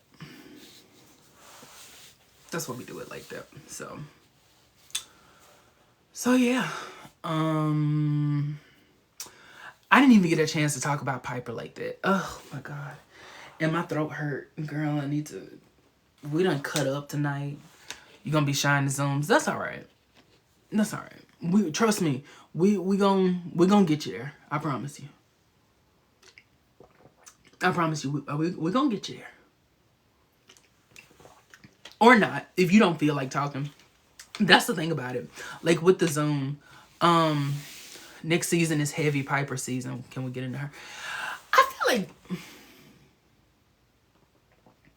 feel like maybe. Do y'all think we should take like a little break tomorrow? Not like still get on Zoom. I mean on live, but like instead of maybe talking about season 4 because season 4 is real heavy, and then it will be right after this. What if we tomorrow? What if we kind of do something else for a little bit? You know what I mean? Squeaky Sister, go follow her. She's the one I was talking about. She's the one that next Wednesday we're gonna be we are going to be going live with. Brittany said no. Brittany, hush. Brittany, be quiet. Brittany said, not Coven. Baby, not she want me to read Cordelia.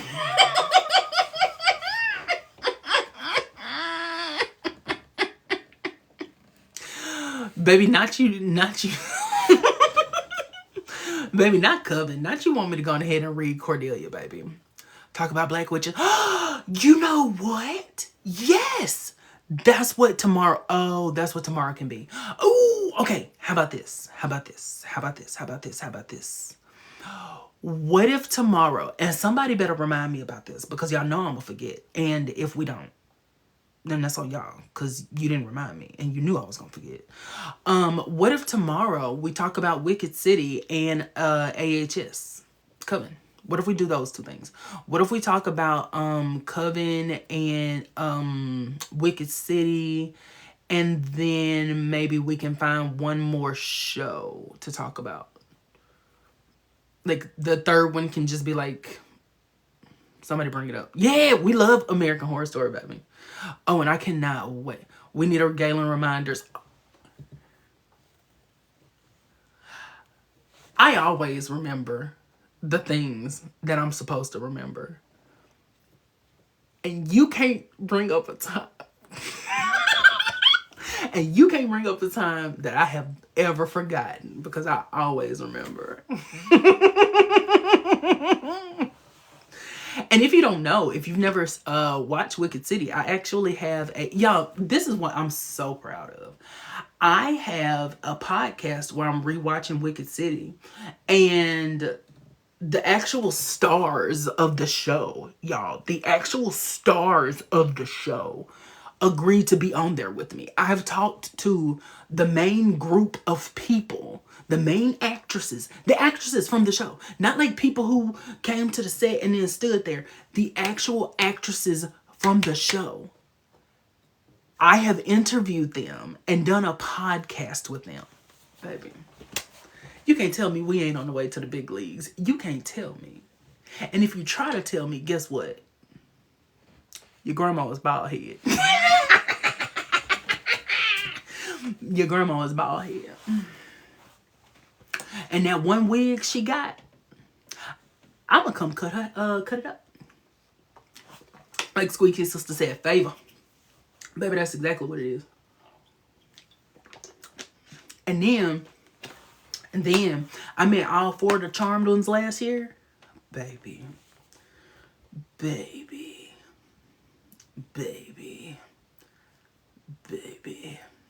I met all 4 Charmed ones. I had made up in my mind that one day I was gonna talk to the stars of Wicked City. I had made up in my mind like I was gonna talk to them, interview them, whatever. Delulu. When I tell you I was delusional. And baby, after I met all 4 of the Charmed ones in person, I thought, okay, my next thing is Wicked City. When them people said that they would actually talk to me and do the podcast with me,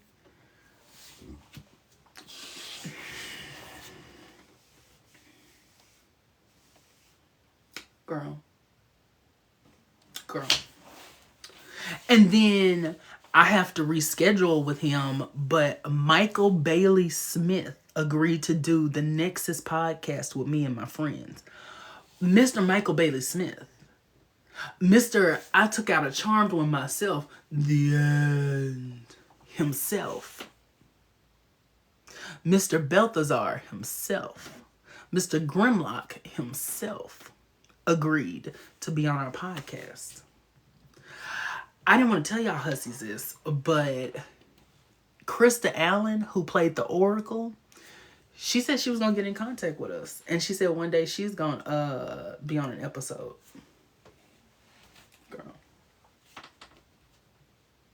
Girl. I'm going to ask him about that lace front, too. I'm going to say, what did you do with the lace front? I am. I'm going to ask him what he did with the lace front. I really want to ask him, like, did you throw it away? Did you keep it? Like, what did they tell you to do with it? Because, like, I feel like if I had played Shax, I probably would have taken that lace front and threw it in the trash. Like, as soon as my little filming part was over, I would have just, Now, the wig was glued down. That lace front was glued. Do you understand me? That lace front was glued. But I would have thrown it down.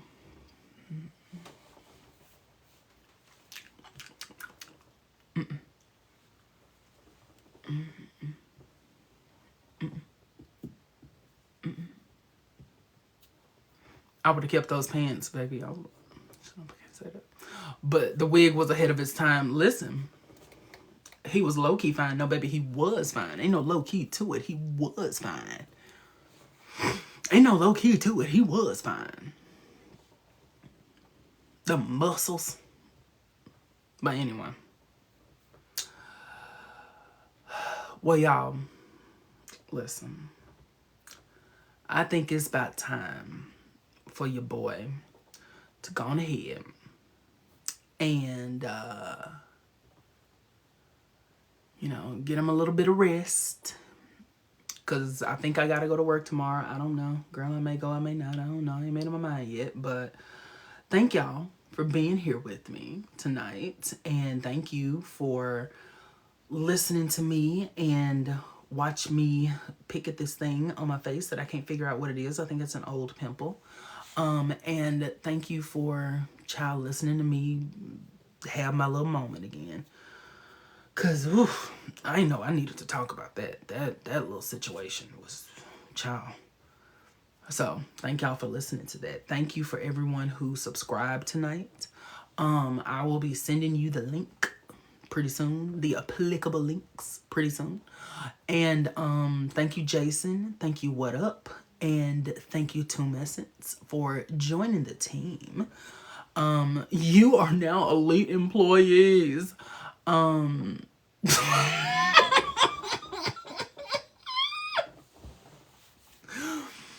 As a reminder, if you would like to subscribe to the live, you may feel free to do so if you are financially able. If you would like to support me on Patreon, please do so.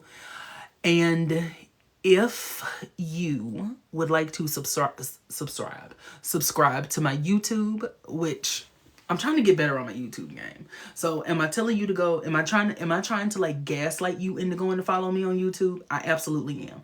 And you can find all the applicable links in my bio. The link tree, you can find my Instagram, YouTube, all of that. So if you'd like to do all of that, then please head on over. And I will see you hussies tomorrow for, thank you, Chris. Oh, Chris, I forgot your name. Oh, Chris, I am so sorry. Oh my God. Baby, I'm so sorry. My mind, it completely blanked. I am so sorry, Chris. And Chris, thank you for joining. I am so so sorry. You are also an elite employee.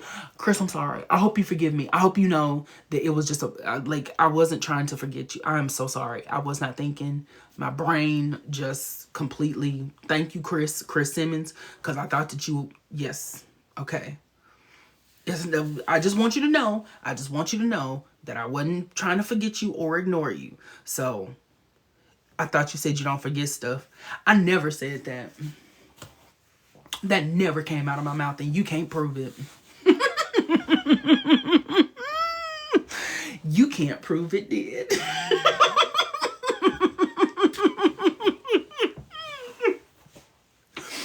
You. He did, Mia. He did. He did clock me real quick. He was like, okay. He said, okay, I'm not gonna be pushy. He was like, let me just make sure you remember, because I'm trying to. But I'm glad he did, because it wasn't my fault that I forgot. It was everybody else's fault, because I never forget. I mean, wait, I just said that I don't say that. That's not the point.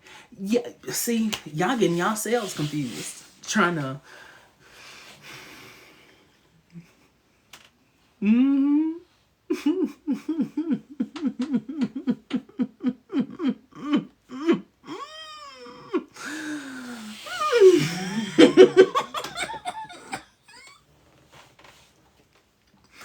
That's on y'all, baby.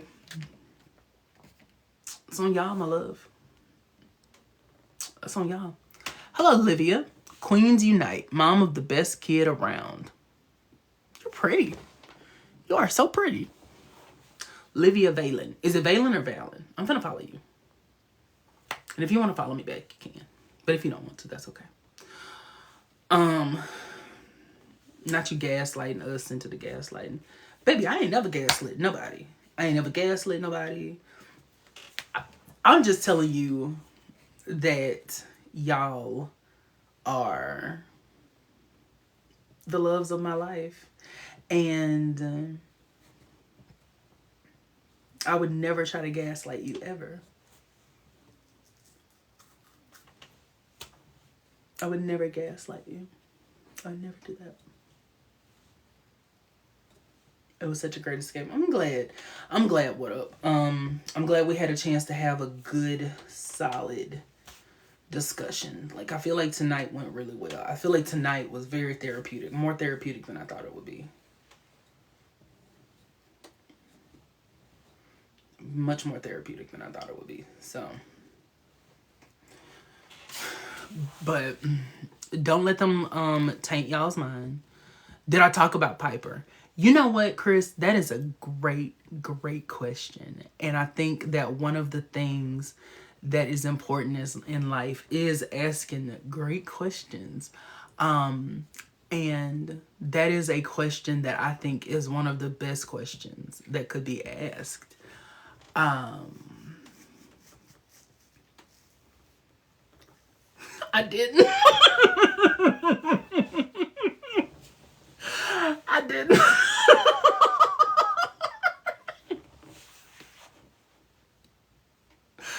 I didn't. And why didn't I?